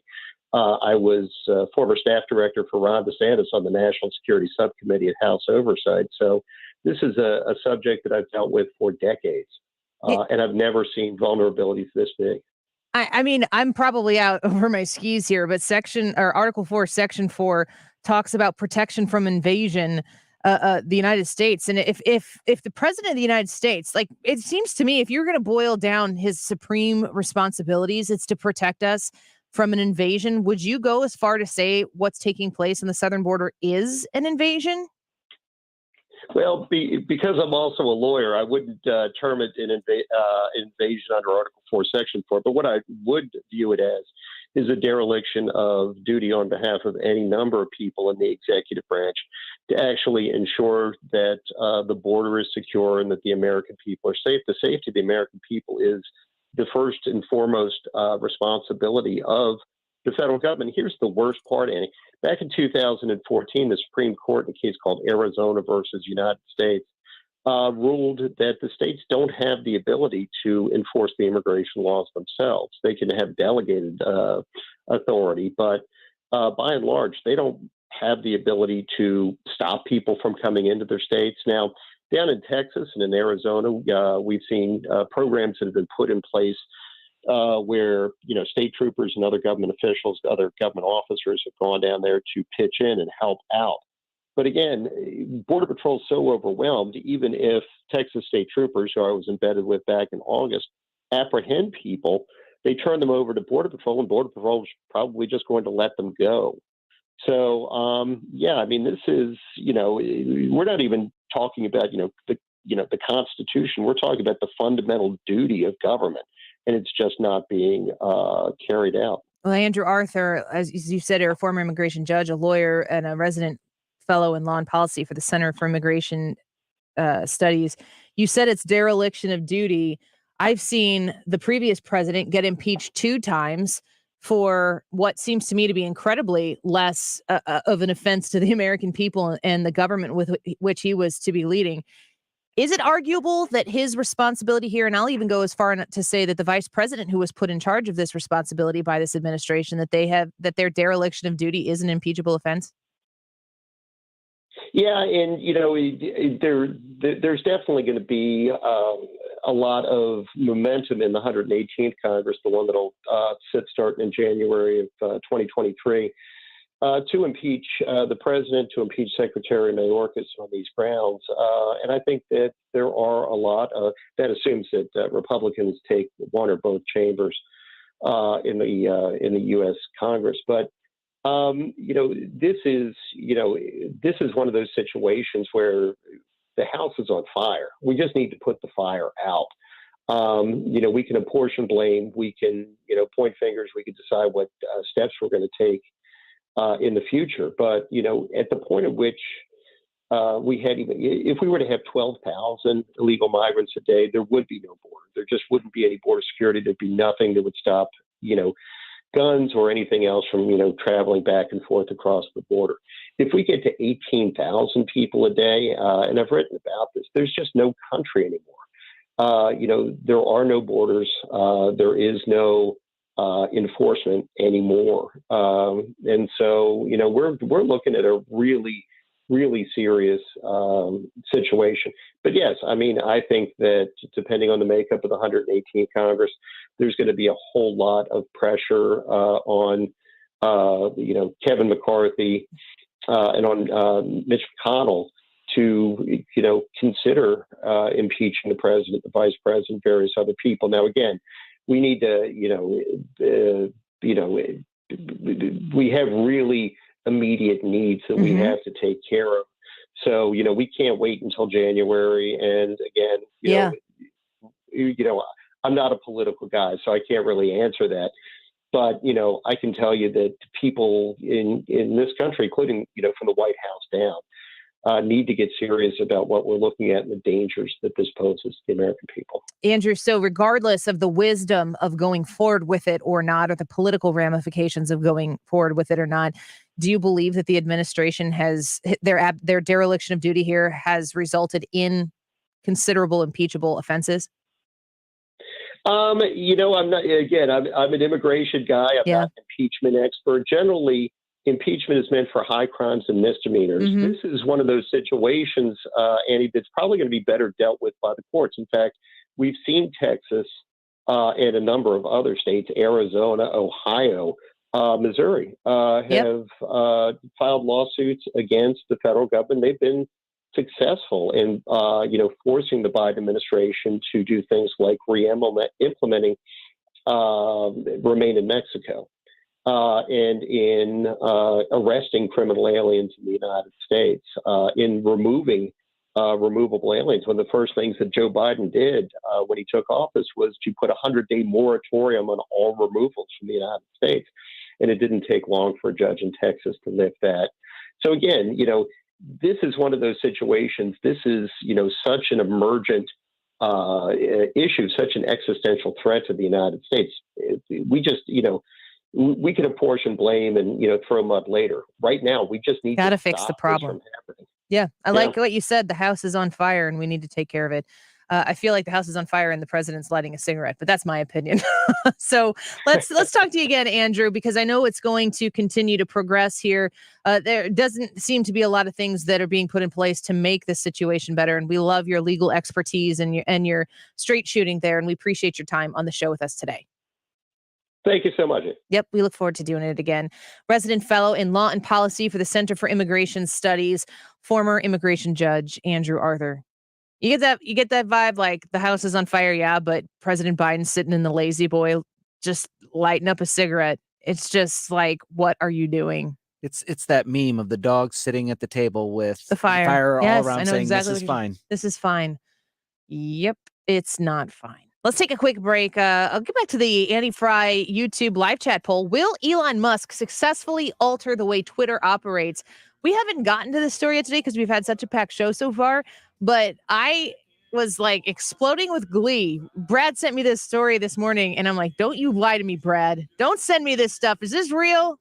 So we'll talk about it a little bit. And I want to get your thoughts and opinion on it. You think he can actually make a change with Twitter? Well, you got to go tell us on the Annie Frey YouTube live chat poll right now. We'll be back in a minute. Don't go away. In the Lord I say, victory. You're listening to The Annie Frey Show. Interact with Annie on Facebook. The Annie Frey Show. And don't go riding on that long black train. The Mark Reardon Show. Ricky Horton is joining us from Jupiter, Florida, as the Cardinals are wrapping up spring training. Paul Goldschmidt has been the best hitter in spring training. So you've got the two Pauls that are just flat out healing. Weekdays from 3 to 6 on 97.1 FM Talk. Hensher Johnson Orthodontics, our family orthodontist, Dr. Jody, man, she knows what she's doing. She's very experienced and she has the best facility in the bi-state region. You need to go check it out. Columbia, Illinois, Waterloo, totally worth the drive. I mean, it's a little bit of a hike for us, but I am happy to make that drive because I know I'm getting the very best in orthodontic care for my kiddos. And also, let's also be honest here, just the straight facts. I don't want to get a lot of work done on my kids' mouths or pay for a lot of work that I don't need. You're going to get an honest assessment by Dr. Jody and the best team in the business. She is a lifelong learner, regularly participates in continuing education, brings the most cutting-edge clinical skills to her patients. And yep, those patients include my kiddos, and my mom went to see Dr. Jody. People of all ages, go to Hensher Johnson Orthodontics to get your orthodontia taken care of right now. And if everything is good, thumbs up, you're good. You'll know it from the very best. If you need a little work done, you can trust Dr. Jody and she will take care of you. 618-400-0900, 618-400-0900, online at HensherJohnsonOrtho.com. The Med Spa at the Institute of Natural Health understands how difficult it is to maintain healthy skin and how much this can affect someone's life. With the right combination of treatments and products, they can help you keep your skin looking healthy and more youthful, while also reducing and preventing damage. Take your first step towards healthy skin at the Med Spa at the Institute of Natural Health. Visit them at inhstl.com or call to schedule at 314-293-8123. That's 314-293-8123. Looking for a pre-owned car and can't find it yet? This is Fred George, General Manager of ALM Cars in Hazelwood. We got over 400 vehicles in stock, foreign and domestic, with truckloads more on the way. Come check out our inventory at ALM Cars, located at 270 and McDonald Boulevard in Hazelwood, or online at almcars.com. Make sure you check out the inventory at ALM Cars, located at 270 and McDonald Boulevard in Hazelwood, or online at almcars.com. Pull up the hashtag Fred George. Transform your home into the most beautiful home in the neighborhood with Banner Construction, St. Louis's preferred James Hardy and Pella expert. Right now, the safest place to invest is in your home. Add curb appeal and value with a fresh new look you'll be proud to own. Check us out on the website or call 314-569-1050 for a free in-home design consultation. That's bannerconstruction.com or 314-569-1050 and have a banner day. Again, 314-569-1050 or bannerconstruction.com. Hi, this is Ken. And Lori Heisey of Heisey Advisory Group. We're dedicated to helping individuals and families work toward their financial goals. If you're retiring soon, join us Saturday at 9:30 a.m. for your Retirement Highway. Investment advisory services by individuals through AE Wealth Management, LLC. This is a great time of the year to upgrade the energy efficiency in your home with my friends at Window World. Mark Cox here to tell you more about my experience with Window World. They replaced a couple of windows at my house. They were just panes of glass. We wanted to be able to get some airflow into the master bathroom. They came out, they gave us a free estimate, and then had the windows at seams installed in no time. Very professional.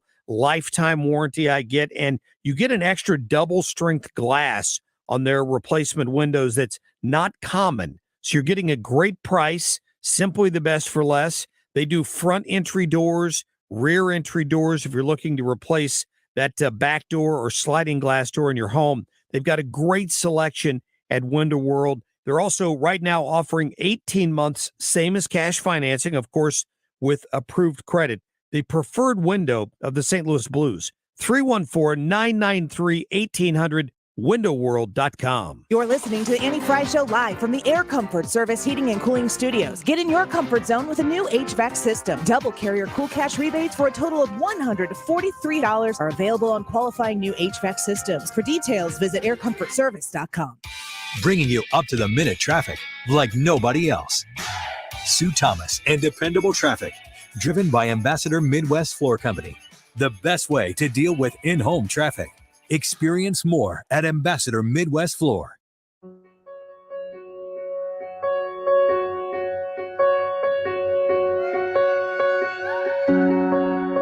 What holds your heart?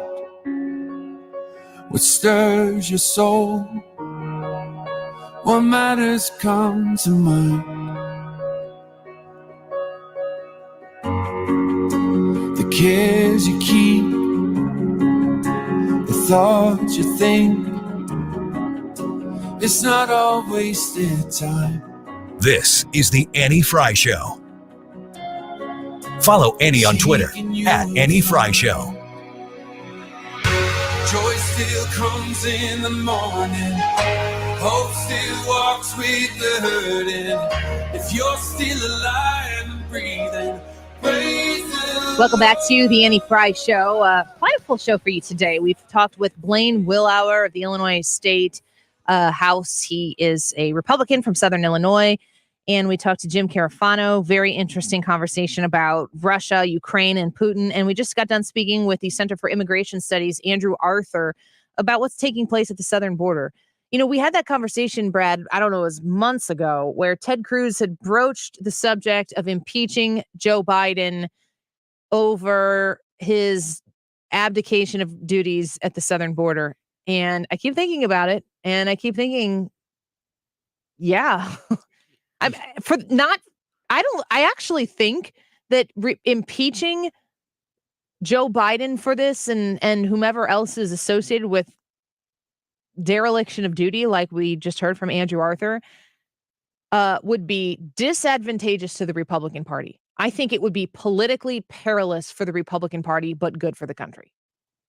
I see that, because then, you know, the people that are in the middle, that aren't as engaged, that aren't as locked in, that aren't as plugged into everything that we're plugged into, they're not going to know why they're doing this. They're not going to understand that there are serious legal ramifications to what Biden is doing. They're not going to understand the dangers of it, because it's just not in their face. If they don't watch Fox News, they're not going to see anything on the southern border. They're going to think that the Republicans got control and the Democrats in power, and now you do to Biden what the Democrats did to Trump. And I can't, you know, for as much as some of the things that Donald Trump does, I'm just like, stop it. Right. Like, you're winning. You don't need to do this. And that's been the case the entire time. His policy was so spot on. He was such a good president for this country. And all of the things that were thrown at him were lies. They weren't just stretching of the truth. They were fabricated, purposely laid out, ironed out lies. Yes. They investigated him with Robert Mueller for how long? It was months, almost a year, maybe a year and a half. Years.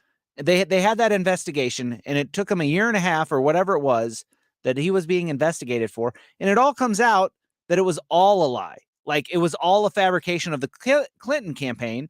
And not only that, the Clinton campaign has been fined for this.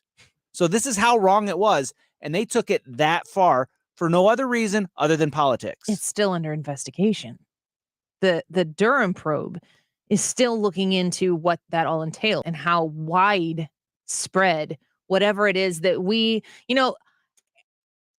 it's like the things that have been discussed in the media about Donald Trump, what the Republicans were saying and screaming about, where they could only be heard on certain networks.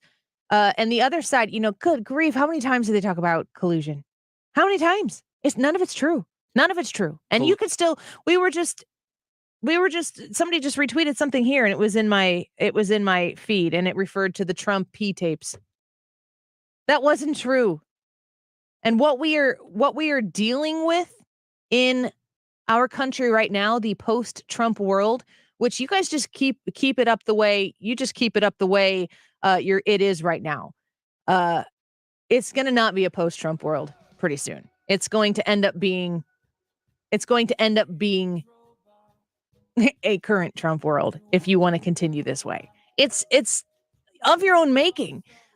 I really think that the Hunter Biden, and we're going to talk about this in the next hour. I watched the Hunter Biden special on Fox Nation. Have you seen it? I have not. You want to? Yes. If you've seen the Hunter Biden, who is Hunter Biden? Is that what it's called? I think Judge Janine narrates it. Guys, I've watched it twice just so that I could have it on lock. I got a lot of questions and I have more concerns than I've ever had before about the man who's the president of the United States right now. Let me know in the live chat if you've seen it. I'd appreciate there. And go vote. Will Elon Musk successfully alter the way Twitter operates? We'll be back in a minute. Don't go away. Real estate prices are through the roof, right? Home buyers are paying way over asking price. You're tempted to sell, but you're not 100% sure you're ready to move. In a perfect world, you could sell your home for full value, bank the cash, and continue living there as long as you like. Well, I found your perfect world at Truehold.com. This is life-changing. Truehold will pay you 100% of your home's value, 100% in cash right now. And here's the best part. You don't have to move unless you want to. You can stay in your home as long as you'd like. Truehold covers all property taxes, insurance, repairs, and maintenance too. Let's review. Truehold pays you 100% of your home's value in cash within 30 days. Use your cash to do anything and everything you've dreamed of doing. Travel, pay off debt, or buy that new right-size home on the golf course. Call 1-855-300-9993 or visit Truehold.com and discover the smarter, faster alternative to cashing out your home's full value without having to move. That's 855-300-9993 or go to Truehold.com. Home warranty. I know, right?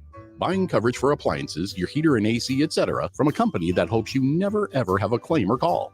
Let me introduce you to a real home warranty company, the kind that actually wants to help you. Upkeep Home Warranty and Maintenance. Upkeep visit your home 4 times a year to maintain your appliances and equipment. You will never get a lack of maintenance denial because Upkeep does the maintenance. Also nice, Upkeep assigns you one point person to help you. You won't be passed around like an office hot potato, and you won't get subcontractors. Upkeep does all their work, so there's no blame game. Just experts helping you. Visit upkeepstl.com today and type in 971 for $100 off. Don't be denied. Instead, be relieved. Upkeep Home Warranty and Maintenance. 636-387-7331. Keep up your home with Upkeep. Keep up your home with Upkeep. Keep up your home with Upkeep, and you'll have a happy home. KFTK FM Florissant, driven by the Bomarito Automotive Group, 97.1 FM Talk. An Odyssey station. At the heat on Capitol Hill, Lisa Brady, Fox News. The first of two hearings on the fossil fuel industry as Democrats blame oil companies in part for the rise in gas prices, accusing them of price gouging and arguing they should tap unused leases. That's hundreds of millions of barrels of oil they're not drilling for right now. Even as we see their crocodile tears being shed about how they need even more leases. Massachusetts Democratic Senator Ed Markey, Fox Business's Hillary Vaughn on the Hill. The president of Western Energy Alliance, a group that represents over 200 small oil and gas producers, told lawmakers today that it is not price gouging. Instead, it's the president's policies that are choking U.S. energy production. Top oil executives will appear virtually tomorrow. A White House reunion as former President Barack Obama returns for the first time since leaving office to help his former vice president take an anniversary victory lap on affordable health care, on the Affordable Health Care Act. Fox's Gerdal Scott has this live.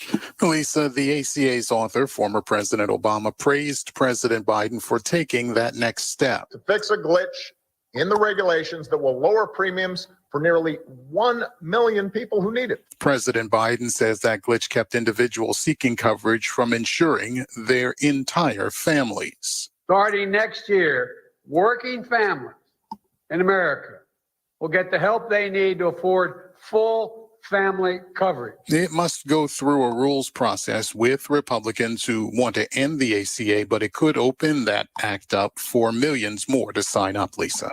Thanks, Gernal. The U.S. pushing to have Russia kicked off the UN's Human Rights Council over war crimes, including the apparent killings of hundreds of civilians in towns near the capital.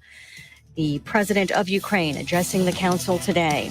America is listening to Fox News. It can be dangerously easy to steal your identity during tax season because so much sensitive info is all together. Before we start the annual meeting of Sean's personal info, has anyone seen Social Security number? Not me. Nope. Nuh-uh. Oh, no. He's been stolen. LifeLock by Norton makes it easy to help protect yourself. If you become a victim, we'll work to fix it. No one can monitor all transactions, but you can save up to 25% off your first year with promo code NEWS at LifeLock.com. Identity theft protection starts here. This is a metaphor for your business's journey. Sometimes it feels like the course keeps changing right before your eyes. And in order to maneuver it, you need an expert by your side. That's what Dell Technologies advisors do. They have the Windows PC and tech solutions you need to help you get out in front and stay ahead of the game. Call an advisor today at 877-ASK-DELL. That's 877-ASK-DELL. A start to a simpler experience with Windows 11 Pro. Air Comfort Service Heating and Cooling weather with Chief Meteorologist Dave Murray. We'll call it partly sunny as we go through our Tuesday afternoon, and pretty nice temperatures, 68 for the high. Tonight, the next batch of showers and a couple of thunderstorms, non-severe, 48. Wednesday, a couple of showers, maybe a rumble of thunder in the morning on Wednesday, and then more and more sunshine trying to make an appearance Wednesday afternoon. Windy at 65. It's colder Wednesday night, Thursday, and Friday. This is 97.1 FM Talk Chief Meteorologist Dave Murray. It's happening right here, right now. We need to do more to get prices under control. We just have to unleash American energy. And we can take some of the pain out of that by making sure that new cars can go further on less gas. Today, it's the government fixing the price on insulin. What's next? Gas? Food? History tells us that price fixing doesn't work. Right here, right now. It is not reassuring for our safety or to our allies. 97.1 FM Talk. Attention business owners. This is a public awareness message from the ThrottleNet cybersecurity team. The war against hackers and ransomware is underway. The only way to prevent the war from impacting your business is to speak with the ThrottleNet cybersecurity team immediately. You need to act now. The ThrottleNet cybersecurity team is prepared to protect you against cyber threats. Schedule a meeting right away by visiting throttlenet.com/cyberwar. When our Shane Company diamond buyers travel overseas to examine diamonds, they have everything they need to select the most beautiful stones. In-depth knowledge, experience, natural light, and an eye for beauty. When you shop with us, we want you to also have everything you'll need to select your diamond. That's why we sell our diamonds loose. We were the first jeweler in America to sell loose stones. To choose a diamond, ruby, or sapphire like an expert, You need to see the entire stone to look at it from every angle before it's set into your jewelry. Our jewelry consultants provide everything you need to properly evaluate a stone, the tools, the correct lighting, and the knowledge. You'll compare loose stones side by side, like our diamond experts do. It's the only way you'll be sure to choose the perfect diamond for you. Now you have a friend in the jewelry business. Shane Company and ShaneCo.com. Hi, this is Lance Drury with the Lance Drury Law Firm. When it comes to your tax issues, why would you trust some faceless national company that uses cartoons in its ads to protect you? Tax problems are not funny and should not be treated lightly. If you owe the IRS, you have a legal issue and you need a lawyer that will protect your rights. You can't meet face-to-face with a cartoon. And what happens if the national company can't resolve your issue and stops returning calls? Do yourself a favor and call the Lance Drury Law Firm. Our office is right here in St. Louis. I am a local attorney specializing in tax resolution. You can come in and sit down with a licensed, experienced attorney and put a name with a face. When it comes to tax issues, don't go with a cartoon. Get serious help with the Lance Drury Law Firm. Remember, if you have IRS issues, you have legal issues. Call attorney Lance Drury, 314-260-6120, or go to lance.drurylaw.com. The choice of a lawyer is an important decision and should not be based solely upon advertisements. Need to spring back into hiring season? You need Indeed, the smart hiring platform that delivers 4 times more hires than all other sites combined. According to Talent Nest, post a job and hire ASAP. Visit Indeed.com/credit. Mark Cox here. If you're nearing retirement or already retired, call Thomas Helbig with the Retirement Advisory Group at 314-993-9494. He'll show you how to participate in the market gains without ever losing a penny. Thomas is the official financial advisor of the Mark Cox Morning Show. There's a music station that fits your taste at Odyssey.com. Download the app for instant access to hundreds of music stations and listen live to 97.1 FM Talk. The Odyssey app. Download it or stream from 971talk.com. This hour of the Annie Frey Show is sponsored by The Loading Dock, River Views, outdoor dining, live music, and overnight accommodations. Visit GraftonLoadingDock.com.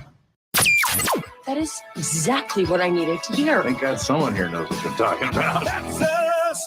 That's right. Gotta love this American ride.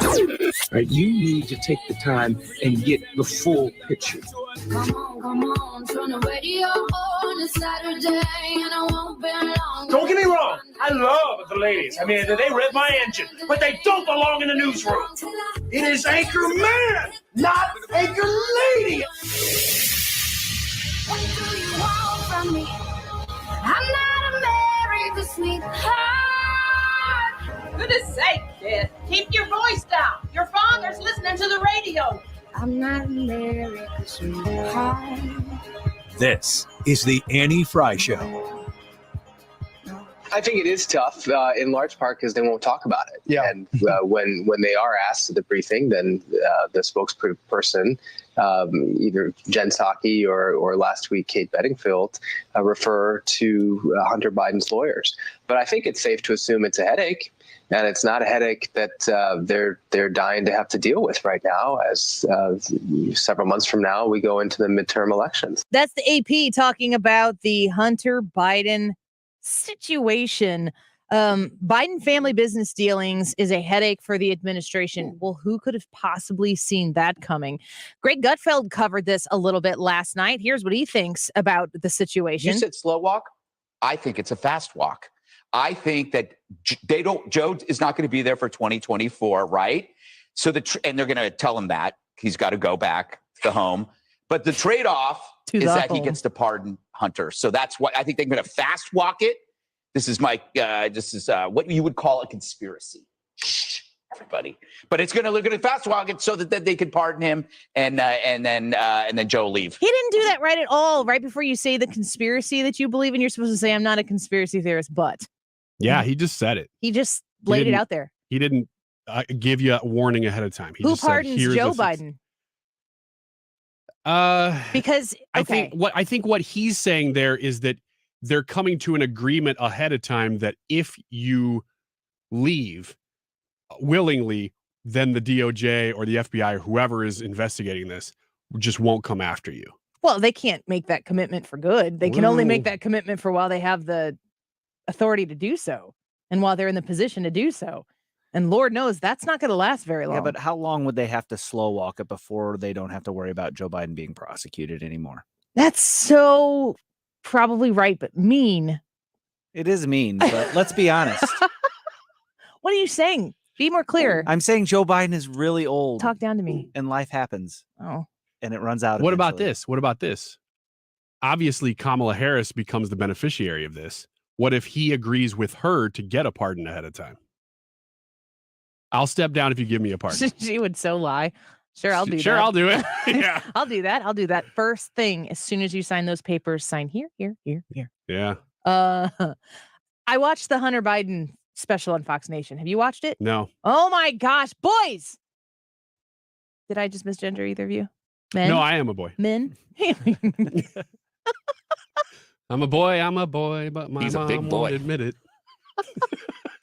I found my drops, so the rest of this hour is just Just going to be me drops. playing. Drops like I'm going crazy. to do the things that I do, and basically I'm going to only say things that eventually lead me to clicking a button here that gets to say Hyper Joe. something like that. Hyper Joe? Yeah, that's him. That's when he was saying he's not Sleepy Joe. He goes, I'm more like Hyper Joe. What? Talk about Man, a campaign lie. that guy is a bite machine. Like that Joe compared to this Joe might actually been Hyper Joe, though. Oh my gosh. So the Hunter Biden special on Fox Nation, we're working on getting Judge Janine on here because she narrates the thing. We're also working on connecting with Miranda Devine, who wrote The Laptop from Hell. And when they got the information from the laptop and they were trying to get somebody to cover it, they couldn't get anyone to cover it. They went to Miranda Devine, who you see on Fox News talking about this issue, among others, regularly. I love her because she's from Australia. And my grandma is from Australia. And when I hear Miranda Devine talk, it just makes me think of my grandma. Yeah, plus it gives her more credibility for absolutely no reason. Australian? Yeah, any Oh, accent. Anything that doesn't sound like Any American. accent just makes you go, oh, that's our president. You think Must that be smart. you think that people who have a Southern accent or like a hard New Englander accent automatically makes people sound. That's a good question. I don't know about that. But there's a guy that I interview on my show on the weekends once in a while about energy. His name's Scott Angeli. He's the former lieutenant governor of And you Louisiana. don't. He Deep has. Cajun accent. Yeah. And it's just fun to listen to. I don't know if it makes him sound smarter or not, but I enjoy it. It's like I can only imagine the way I hear all British speak. I always think like you're definitely a Stephen with a PH. Yeah. Yeah. Just because of your accent. But I would assume that anybody from Britain who hears me talk with whatever American accent I have and would just think I'm the dumbest box of rocks ever just because of the way I talk.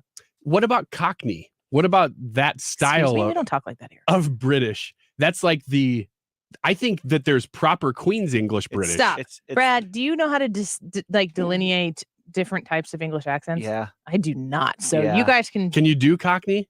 Off the top of your head, can you do it? What? That was. I don't know what you're talking about, so this sounds weird to me. But This go is on. the Dick Van Dyke accent from Mary Poppins. Terrible. It's the Yeah, Dick but Van, that's a Cockney accent. well, the Dick Van Dyke accent from Mary Poppins is like across Hollywood known as one of the absolute worst attempts at an accent that has ever existed. Yeah. Well, but it's an absolute caricature of Yeah. of that. Okay, accent. just to share the difference, I'll try. There's the Queen's English, which goes, "Good afternoon, governor," and then This Cockney. is probably cultural appropriation. I know it is. That's okay. And then Yeah, but Cockney would Wiggins go, is English, "Good so- afternoon, governor." Yeah, there right? you go. It's Yeah, like that's it. the dumber version. People who tuned in and they're taking us real seriously and they're like, these people. Yeah. Is there more? No, that's it. Just good afternoon, governor. I That's mean, all we're gonna do. For the people who want to hear the rest of this conversation, just because I don't know what you're talking about doesn't mean somebody doesn't. We'll do a podcast. Okay. Oh. Hunter Biden, the story that surrounds the Hunter Biden scandal on the surface quickly looks like crack cocaine and hookers and access. And you look at Hunter Biden, it is so pathetically sad. Like, I actually have some sympathy for his existence. The way that he lost his mother when he was 2, I believe. And Joe Biden had just won Senate. And Joe Biden went to be in the Senate a couple weeks later. He had to make a decision. He chose to be in the Senate. Hunter was 2 at the time, I believe. And Joe Biden has had this career that was always, first and foremost, he's had tragedy hit his life. His mom was killed in a car accident with a sibling of his. And then there was Beau Biden, who grew up and served in the military and became the attorney general and all of these things. And then he got brain cancer and he died. That's a tragic story. There's so much tragedy in his life. And the entire time, I mean, he had a cocaine arrest when he was in high school. Like, this is not a kid who ever lived a normal, relatable life. Ever. And I know that when you're watching this special on Fox Nation, you're supposed to be asking the questions, and it's good to do this, and I certainly did this too. Like, okay, Hunter Biden's not the only person in the country who has a crack addiction or an addiction that has gone through this addiction and had it ripple out into the family, because addiction does not just affect the person who's addicted. It is a disease with a wake of hurt that it causes people who are around that person. But there's really not. This is, of course, a Fox Nation piece, so it's not like they were looking to defend Hunter Biden's honor in this. But Hunter Biden doesn't defend his honor. It's his laptop. It certainly is his laptop. That's been verified. There were multiple laptops. There were 3 laptops. And the stuff that is on these laptops is stuff that it's his. This isn't somebody creeping in the bushes, taking images, photos or videos of him with a woman or doing drugs, and the secret gets out because somebody did the paparazzi thing and tried to expose somebody who is really having a hard go at life and has some problems, and you want to exploit this person because you really want to stick it to Joe Biden. This isn't that at all. Hunter Biden has been in the room with the world's most powerful people. He says in his own book that he wrote, his words that he narrates, he talks about being in the room with the world's most powerful people and leaving every 15 minutes to do crack. Wow. His words. This is not anything this is no dirty business that anybody's trying to expose on somebody who is having a bad time. This is Hunter's story. It's from his laptop. He has documented himself with women. He has documented himself doing drugs. He talks about how his family staged an intervention. He shows up. His parents are there. His sibling or whatever is there. His family is there. He walks in and he says, "No, I'm not doing this." The next day, he agrees to get taken to a rehab facility. Gets dropped off at the rehab facility. They don't take him into the building. He never actually goes into the building. He gets a motel room down the street and goes on like a 48-hour bender. And nobody even knows he's not there. Like, what is up with that? Like, if you were reaching out to protect your family member who truly desperately needs help, or they are going to kill themselves, that in and of itself, it rises to the level of interest where I am going to do everything I can for this person that I love to make sure that they get their life right. And I understand also people who put themselves in a position to help over and over and over and over again, and there's a relapse, and it's like at some point you've done everything you can. In the midst of all of this struggle that Hunter Biden has experienced in his life, he is going around the world making millions and millions of dollars in deals. In emails, he says they have no interest in me. They're only interested in my name. Joe Biden is the vice president of the United States while some of this is going on. Hunter Biden was on Air Force 2 going to China because Joe Biden was made Obama's point person in China. Hunter Biden flies on Air Force 2 to China 12 days after he comes home. Hunter Biden secures a $10 million per year deal for himself, minimum of 3 years, $30 million. There are so many questions. There are so many questions, and there is so much evidence. Like, it is just like, I want to rip this table up from the ground and turn it over just to get some of the rage out that I have for what they did to Donald Trump on nothing. They made up evidence, and we went years and years and years. And the president of the United States, Donald Trump, is not the president today because of that. You want to talk about throwing an election and collusion and deceit and working to undermine the integrity of the American electoral process? Maybe Joe Biden did get 81 million votes. Maybe he did. Maybe Donald Trump got the most votes of any presidential candidate in the history of the country, save one person, Joe Biden, because that's the truth as well. For as much as everybody hated Donald Trump, he got significantly more votes this last time than he did the first time. How is that even possible in a world where Donald Trump has been smeared the way he's been smeared? That's crazy talk, right? Well, then you look into all of the stacks of evidence that exist out there, not on Hunter Biden. Hunter Biden is the catalyst where we have the information about Joe Biden. That's why we're not talking about it. Because they don't want it to get to Joe. But at this point, it's all over Joe. Joe's money and Joe's interests in the business of Hunter, it was almost fluid. And it's when we get into this, and I mean, I'm telling you what, when the Republicans take the House and likely the Senate in November, it's going to be drinking out of a fire hose for folks like us. And it's going to get real easy to take your eye off the ball because the politics are going to seep in.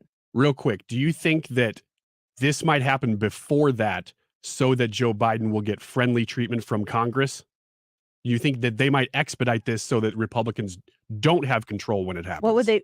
He would have to be gone. Yeah.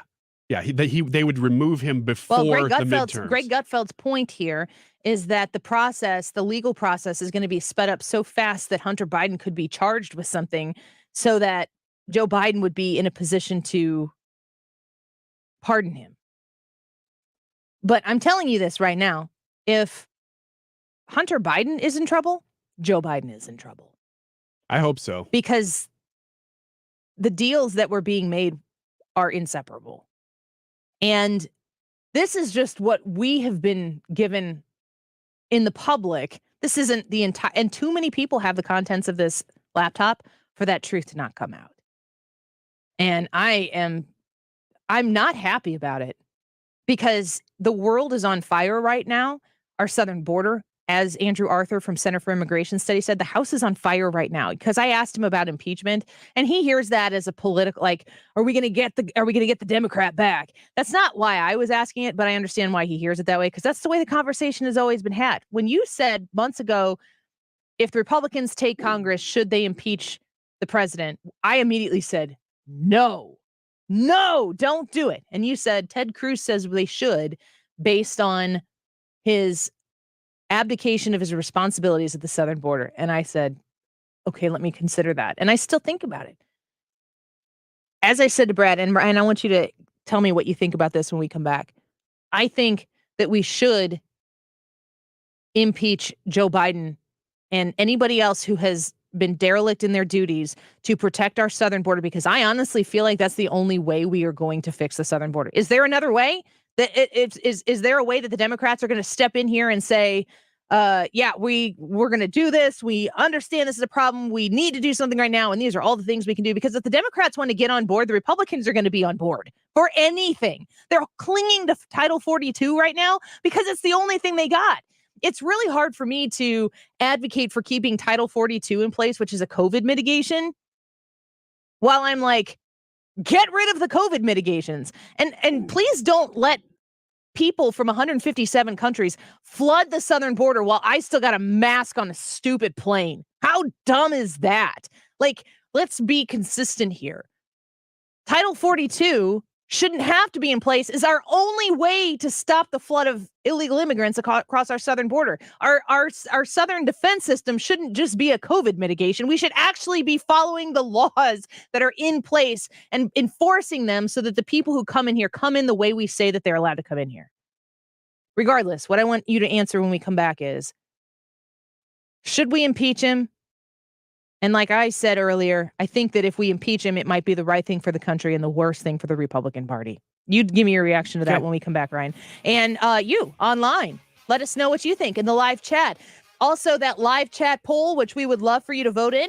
Will Elon Musk successfully alter the way Twitter operates? We're going to talk about that when we come back as well. You can find us on the Andy Frey YouTube channel, but you can also listen to 97.1 FM Talk on the Odyssey app anytime you want, streaming live 24/7. We'll be back in just a minute. Don't go away. The Annie Frey Show is streaming online. Watch us live on YouTube and subscribe.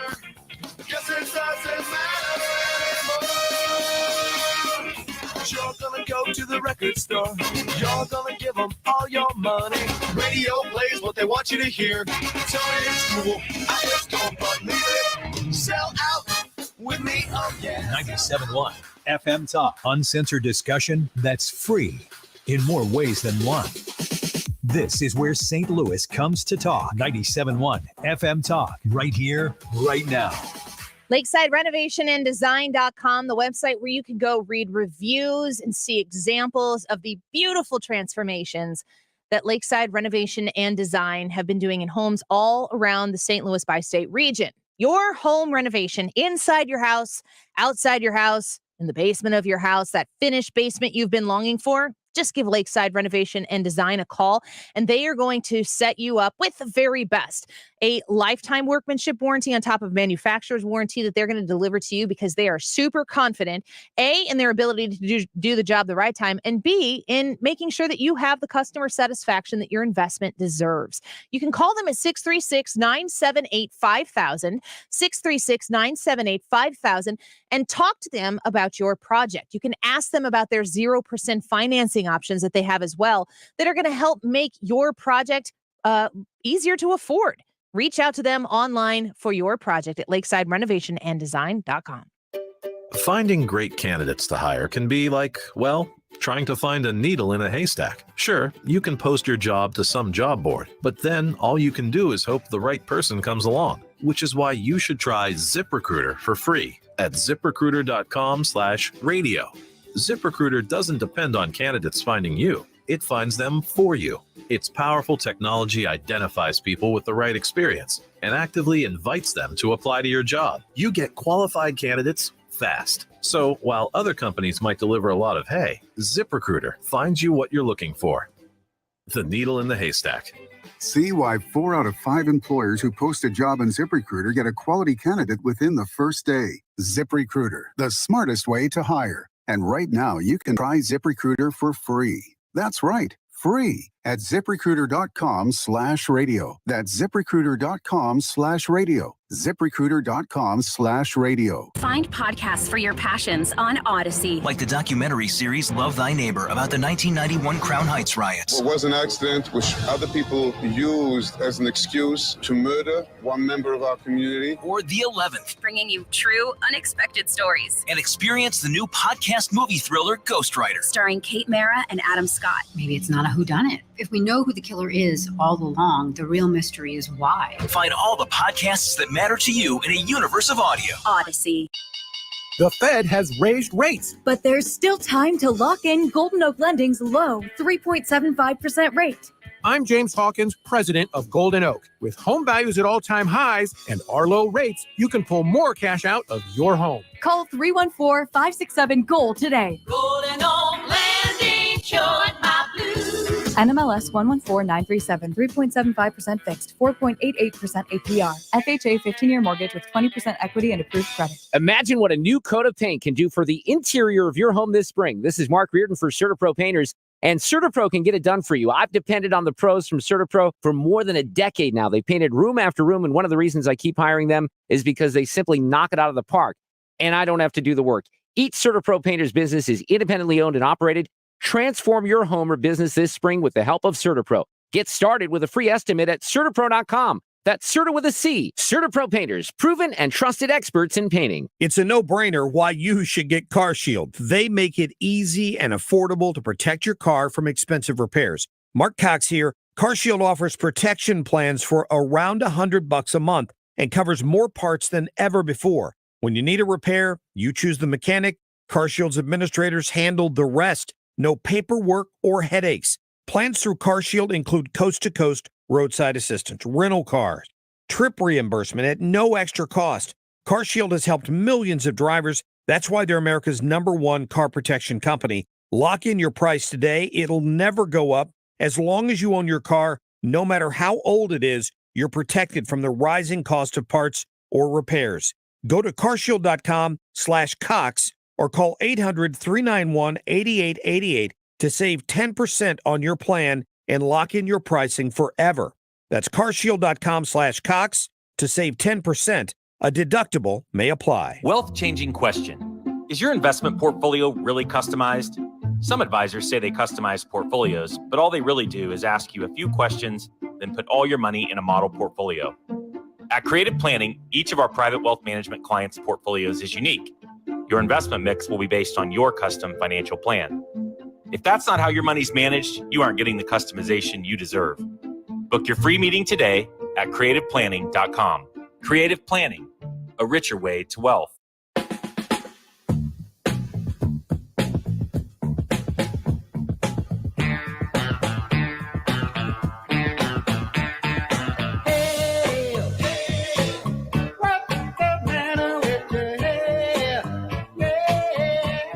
This is the Annie Frey Show. Interact with Annie on Facebook. The Annie Frey Show.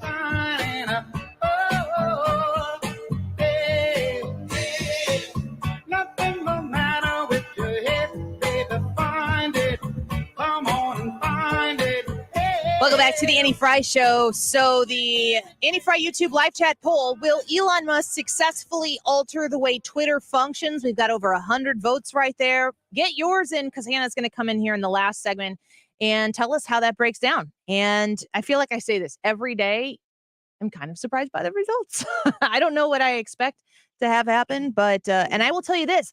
I made that poll last night.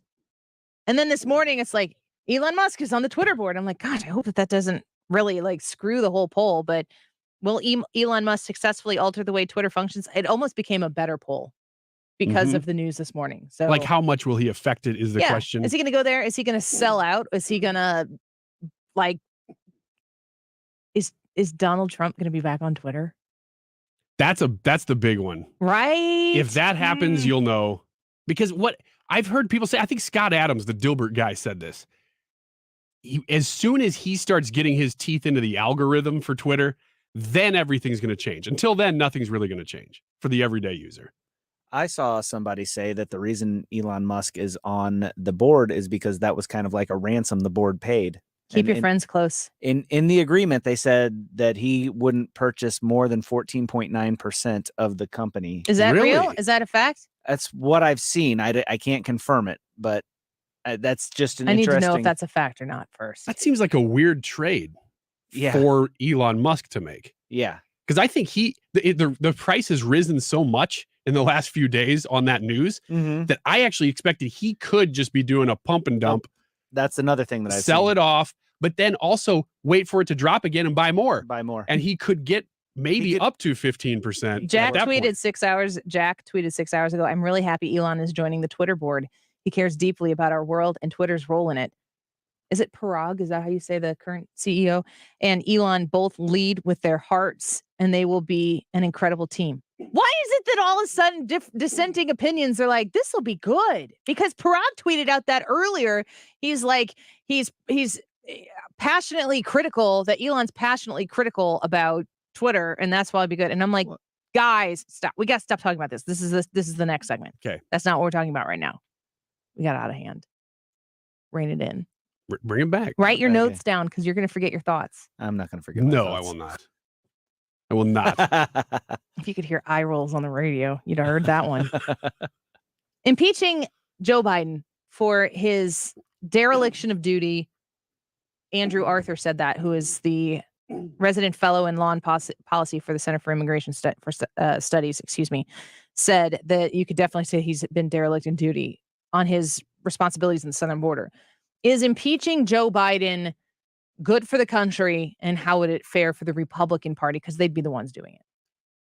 I don't know that it would fare well for the Republican Party, but at this point, no matter what the Republican Party does, especially as the majority party in the House, soon to be, we think, it doesn't really matter. They're going to get trashed. So you might as well just go. Who's going to get trashed? The Republican Party. The media is going to trash anything they do, no matter what they do. Therefore, I think they should grab with the southern border at least one or two charges that are airtight, ways that Joe Biden has absolutely either advocated his responsibility as commander in chief or broken the law. Bring those to the floor for an impeachment and look at this stuff with this laptop if it's still around, because like we said, who knows how fast they're going to move on indictments. If that's still there, they should look at that too, and anything dealing with foreign governments that he has clearly broken the law on that maybe we don't even know about, but that the laptop would be the jumping off point for those things. I think they should bring them all at once and let that be the talking point, because if they bring that up, that is what everybody's talking about. And then people have to defend those whatever they're called, the things they're going to bring up. There are so many things happening right now in the media, in the background of media, that if you think about just, when we walk into the studio every day, there are several givens. It's the world we live in, just by virtue of, I have a clip here from CNN. Okay, good to know. Like, I tell Brad specifically, if there's a politician, if it's Senator Kennedy going on to talk about something and he's on CNN versus being on Fox News, I want to know where he is when he says that, because that means something. It shouldn't, because Senator Kennedy is going to say the same thing on CNN or MSNBC or Fox News or wherever else he's going, because it's his opinion and that's not going to change based on the outlet. But the way his opinion is received is going to change. In my opinion, dramatic shakeup that's taken place at CNN, I think we should be watching it very closely, because let's forget about what's right and good. Screw all of that, because this is a business world and I'm a business girl. I'm thinking the material world. Oh, I thought you were doing Barbie girl. No. I'm a Barbie girl in a Barbie world. What movie is that where I'm a material? It's Madonna. I'm going to pull that audio. No, it's not. That's the song, but there's a man who says, this is a material world and I'm a material girl. It's not I think it might be an Adam Sandler. Somebody on the YouTube chat, tell me. When you think about what is going on at CNN, their ratings are horrific. And from a business standpoint, if they're far on the left and business is good, they're going to do more of that. If they're on the far left and business is not good, they have to say, what do we need to do to make business good? And their ratings are terrible. This just out today, Fox News reporting, because Fox News loves a good CNN story. Fired CNN anchor Chris Cuomo posts cryptic message about his future after fan bemoans the void that he left. Also, he was the fan. Just kidding. After fan, singular. Fan. Yeah. This is part of the problem. Yeah. This is his tweet. The people who tried to bury you did not know you are a seed. Put that on a poster. Ooh. Put that in fancy script in your house. That's right. On a plaque that you like in your house. On a plate. You love those. Love inspiring messages hung up on walls. Cuomo's tweet was paraphrased from Greek poet, Dinos Christianopoulos. Oh, that's not that bad. I can do that, unless that's not how you say it. Cuomo, whose Twitter bio states that he's a, quote, free agent, has demanded $125 million in arbitration from CNN for unlawful termination, fired in December following a brief suspension over his extensive involvement in helping his brother, Governor Andrew Cuomo, combat sexual misconduct allegations. A subsequent outside probe of Chris Cuomo's actions at CNN revealed a separate sexual misconduct charge against him and his earlier tenure at ABC News. So you have Chris Cuomo. I still don't know which is which. Andrew's the governor. I know that because it's here in front of me. Oh, okay. But if I have to think on it, I was telling you I have a photographic memory. No, not really. I'm looking at the photograph and I don't know. you've got Chris Cuomo talking about the massive void that he left. Where does Chris Cuomo go? I don't know. He probably goes and finds a place on MSNBC, honestly, and exists over there and gets to do his thing. And he would if Chris Cuomo went to MSNBC, wouldn't he bring a sort of credibility to MSNBC that they don't have right now? Yeah. Isn't that weird? Yeah. Yeah. You look, the face that you just made there was kind of like after you ate the Kraft mac and cheese ice cream.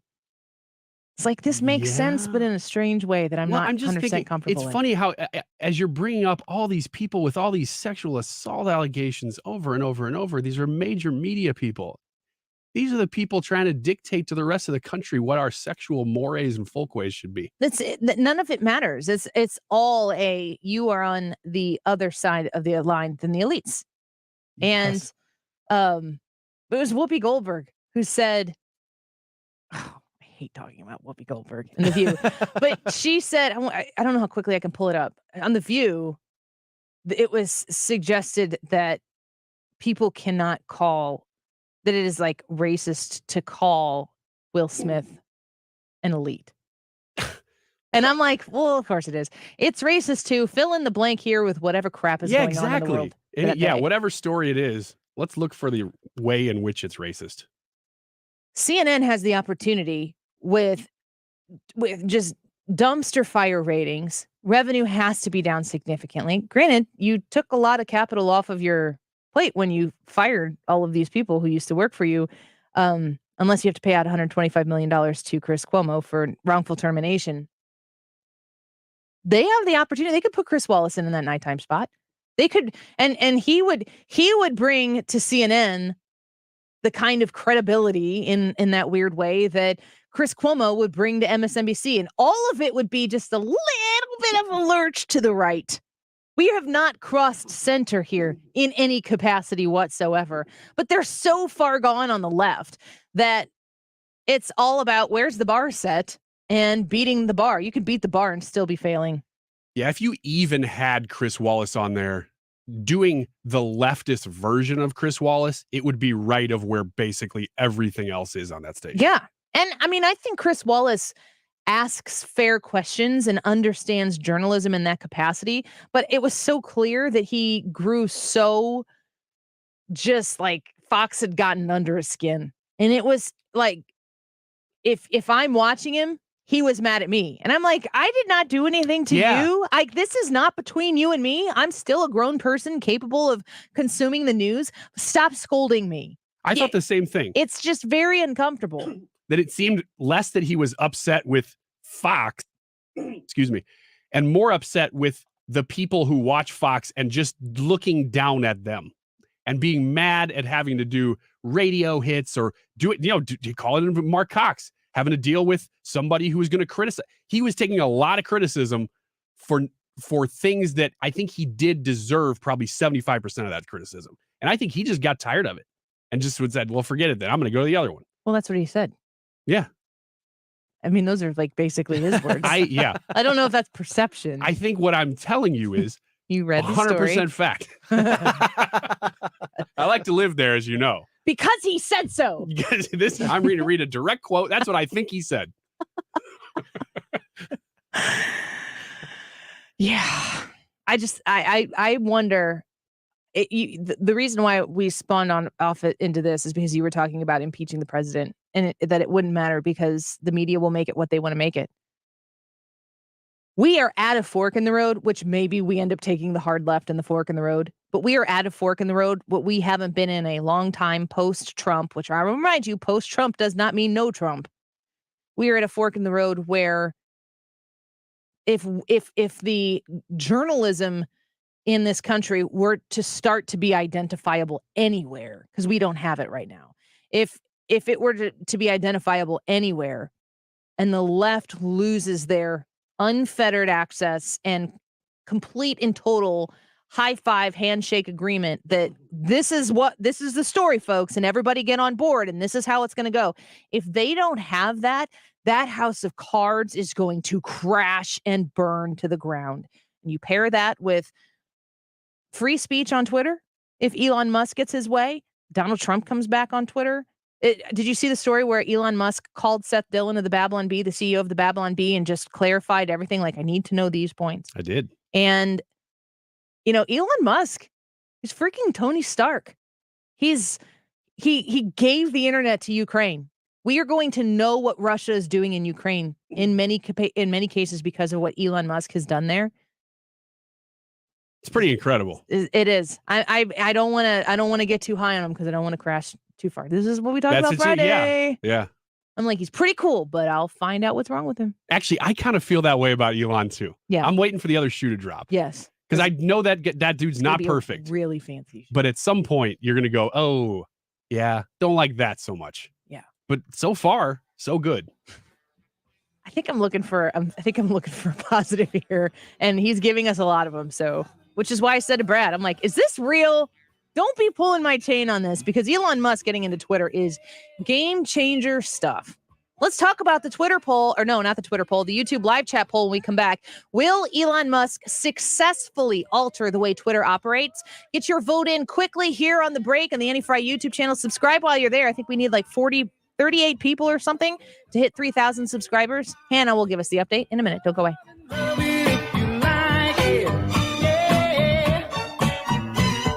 You're listening to The Annie Frey Show. Interact with Annie on Facebook. The Annie Frey Show. The Mark Cox Morning Show. I don't care if you need an ark when it rains. Get your butt to the polls. Never been more important. Most important election of our lives. I won't say that. It's important for a whole lot of reasons. Weekday mornings 5 to 9.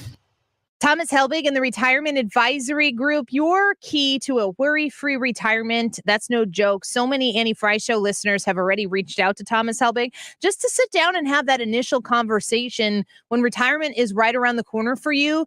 You are probably looking at the world right now and going, good grief, what's going to happen to the economy in 5 years? What's going to happen to the economy in 5 weeks? You don't know. You can't control it. But what you can do is call Thomas Helbig and participate in having a worry-free retirement. There's nothing better than that, to be able to exhale, to know that you've worked really hard, you've sacrificed, you've saved, and that it's going to be there for you when you choose to partake in it. You've set this up for yourself. Protect it with Thomas Helbig and his family business, the Retirement Advisory Group. It's easy to set up a no-cost, no-obligation retirement review by calling 314-993-9494. That's 314-993-9494. Give Thomas a call. Mention the Annie Frey Show when you do. You can learn everything else you need to know online at retirementkey.com. A while back, we at AmericanEagle.com were asked to build the e-commerce site of a major candy distributor. With the need for a website that could take into account everything from shipping times to local weather, because, candy melts, the task was not like taking candy from a baby. Fortunately, we live for a good digital challenge and free bonbons. So we got to work on a slew of complex integrations, including a shipping algorithm that factored in variables like distance, speed, and location. The website even let the end customer personalize their candy for special events, like weddings or, major website launches. When all was said and done, our client enjoyed a significant increase in traffic, which we were also well prepared for, and an increase in average order size. A sweet result indeed. For complex e-commerce sites, digital marketing, UX, and more, talk to the experts at AmericanEagle.com. Don't just grow, soar. Veterans, whatever you're going through, don't wait. Reach out. Find resources at va.gov/reach. That's va.gov/reach.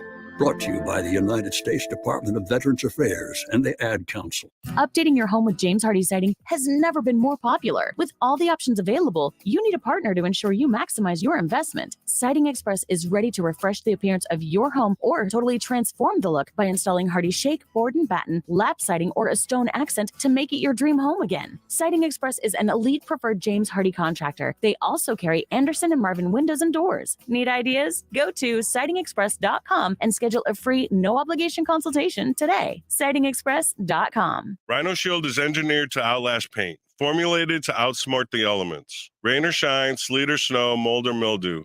Premium protection from whatever Mother Nature sends our way. Our exterior coatings are designed to last longer, be stronger, and protect your most valuable asset, your home, business, or church. We manufacture, sell, and install for peace of mind for getting the total Rhino Shield experience. 17 years experience maintaining our A+ rating reflects our commitment to our customers and our employees' families. We say what we do and we do what we say. We're on a mission to elevate the expectation of exterior coatings, one business, condo, church at a time. We do flat and sloped roofs to extend their lives too. Call 877-25-RHINO, 877-25-RHINO, or 877-25rhino.com. You know what we did there. Tell them, ladies. Don't hate, don't Rhino. Go Rhino Shield. Never paint your house again. Rhino Shield. You're listening to the Annie Frey Show live from the Air Comfort Service Heating and Cooling Studios. Air Comfort Service is celebrating 53 years of residential and commercial service, maintenance, and installation of heating and cooling systems. Get in your comfort zone. Visit aircomfortservice.com. Back in the car and back on the road. We're with you. Dependable traffic with Sue Thomas. Driven by Ambassador Midwest Floor Company. The best way to deal with in-home traffic. Experience more at Ambassador Midwest Floor.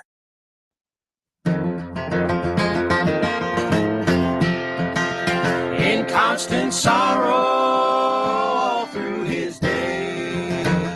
The Annie Frey Show is streaming online. Watch us live on YouTube and subscribe. In a constant sorrow, I've seen trouble all my day. I bid farewell to old Kentucky, the place where I was born and raised, the place where he was born and raised. Then what the hell am I doing here tonight? Maybe back on Twitter. I got my drops back, at least for today. Hopefully I remember to bring them up tomorrow. We've got a poll on the YouTube live chat, as we do every day, and Hannah's now in here to talk to us about it. Hannah, welcome back. Thank you. So today's poll, it has 113 votes on it so far. And the question today is, will Elon Musk successfully alter the way Twitter functions? Yes or no? 69% of the people said yes, he will alter the way. And 31% of the people said no, they will not. We had a few comments come in about the poll. Vicky from YouTube says, we can hope he does. And then Amanda from YouTube says, I feel like Elon Musk is a decent moderate. I think he does support capitalism and free speech, which is vital for a platform like Twitter. I agree with that. Tons of people had questions and comments about Trump. I would love for him to be back as well. So real quick here, Ryan, do you think, yes or no, will Elon Musk successfully alter the way Twitter operates? Yes, it'll take some time. Yes. But yes. Yes. He already has. I voted yes. You hear that? He's right. He already Did you see the... Brad's right. He kind of gave a poll yesterday too, like do you want the edit button? Yes. Yeah, which was funny. Because he misspelled yes and no. Yes. I was confused. It was you say and on. Yeah. And then what, Parag, the current CEO, he retweeted and he's like, the response to this will have real implications, like vote carefully or something like that. And I'm like, is this a threat or are we working together? It's like cats and dogs on vacation. I know. It's Jack's so weird. retweeting Elon like, hey, welcome, man. And I'm like, what's happening? Your jerseys are not the same as they used to when you're talking to each other. This is great. It's great. It is. Here's the thing. I think when we talk about Twitter, there are probably a lot of people who roll their eyes a little bit because they're not on Twitter. They don't care about it. It's just some other social media platform. It censors conservatives. Here's the thing. Here's why this is important. So many of the stories that you hear even us talk about or that come out of wherever, they start right there.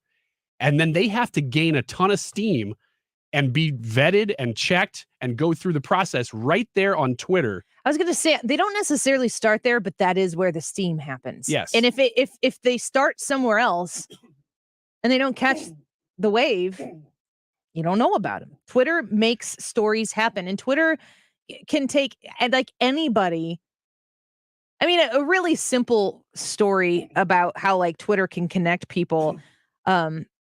Johnny Cueto signed with the White Sox. Did you see this? I did see this. And this is very interesting to me because Johnny Cueto was the pitcher for the Cincinnati Reds when they had that huge brawl in Cincinnati, and I was at that game. My husband and I have been to one game at Great American Ballpark, and it was that game. No kidding. And Johnny Cueto kicked Jason LaRue in the face with his cleats and ended his career, right? Isn't that how that went? Yeah, he had a concussion, and that was it for him. Among other people who were injured by that, and I'm scrolling to try to think of which baseball person I retweeted about this, but I was able to communicate with somebody who's a very prominent reporter. Like, this will be interesting to see. Tony La Russa's managing the White Sox, and Tony La Russa had no time for Johnny Cueto and the people who are involved in that. And, that's something that is going to be a thing in there. And so I said something about it, and that reporter just got back to me immediately, oh, I hadn't thought about that. So that's going to affect something. That's like a completely inconsequential, doesn't mean anything scenario. But anybody out there can have a Twitter, and anybody out there can get information out if they strike while the iron's hot. Yeah. And I just think if you're not on Except for Donald Trump. If you're not on it, you miss out. But even what we've been talking about this hour, consider if Twitter had not banned the New York Post's reporting on the Hunter Biden laptop before the election, because that to me was the catalyst that really sent off all media saying, well, we can't trust this. We can't trust this. That theoretically wouldn't happen now. That's a big deal. Well, they ran polls saying that changed Yes. 1 in 6 people's mind. If they Yes. would have known, they would have voted differently. Exactly. John Heyman, who is an insider at MLB Network and Odyssey Sports. Okay. That's who I was talking to, in case people know who that is. Hannah, thank you. What was the final percentage there? The final percentage was 69% voted yes, 31% voted no. Well, I am excited for it, and this is a story we're going to continue to cover here. Stick around. The Mark Reardon Show is up, and on Thursday, the Andy Frey Show is going to be broadcasting live on opening day from Keener Plaza from at least noon to 2, and we'll figure out that last hour what we're going to do. The Mark Reardon Show coming up next. Don't go away. Andrea's Steak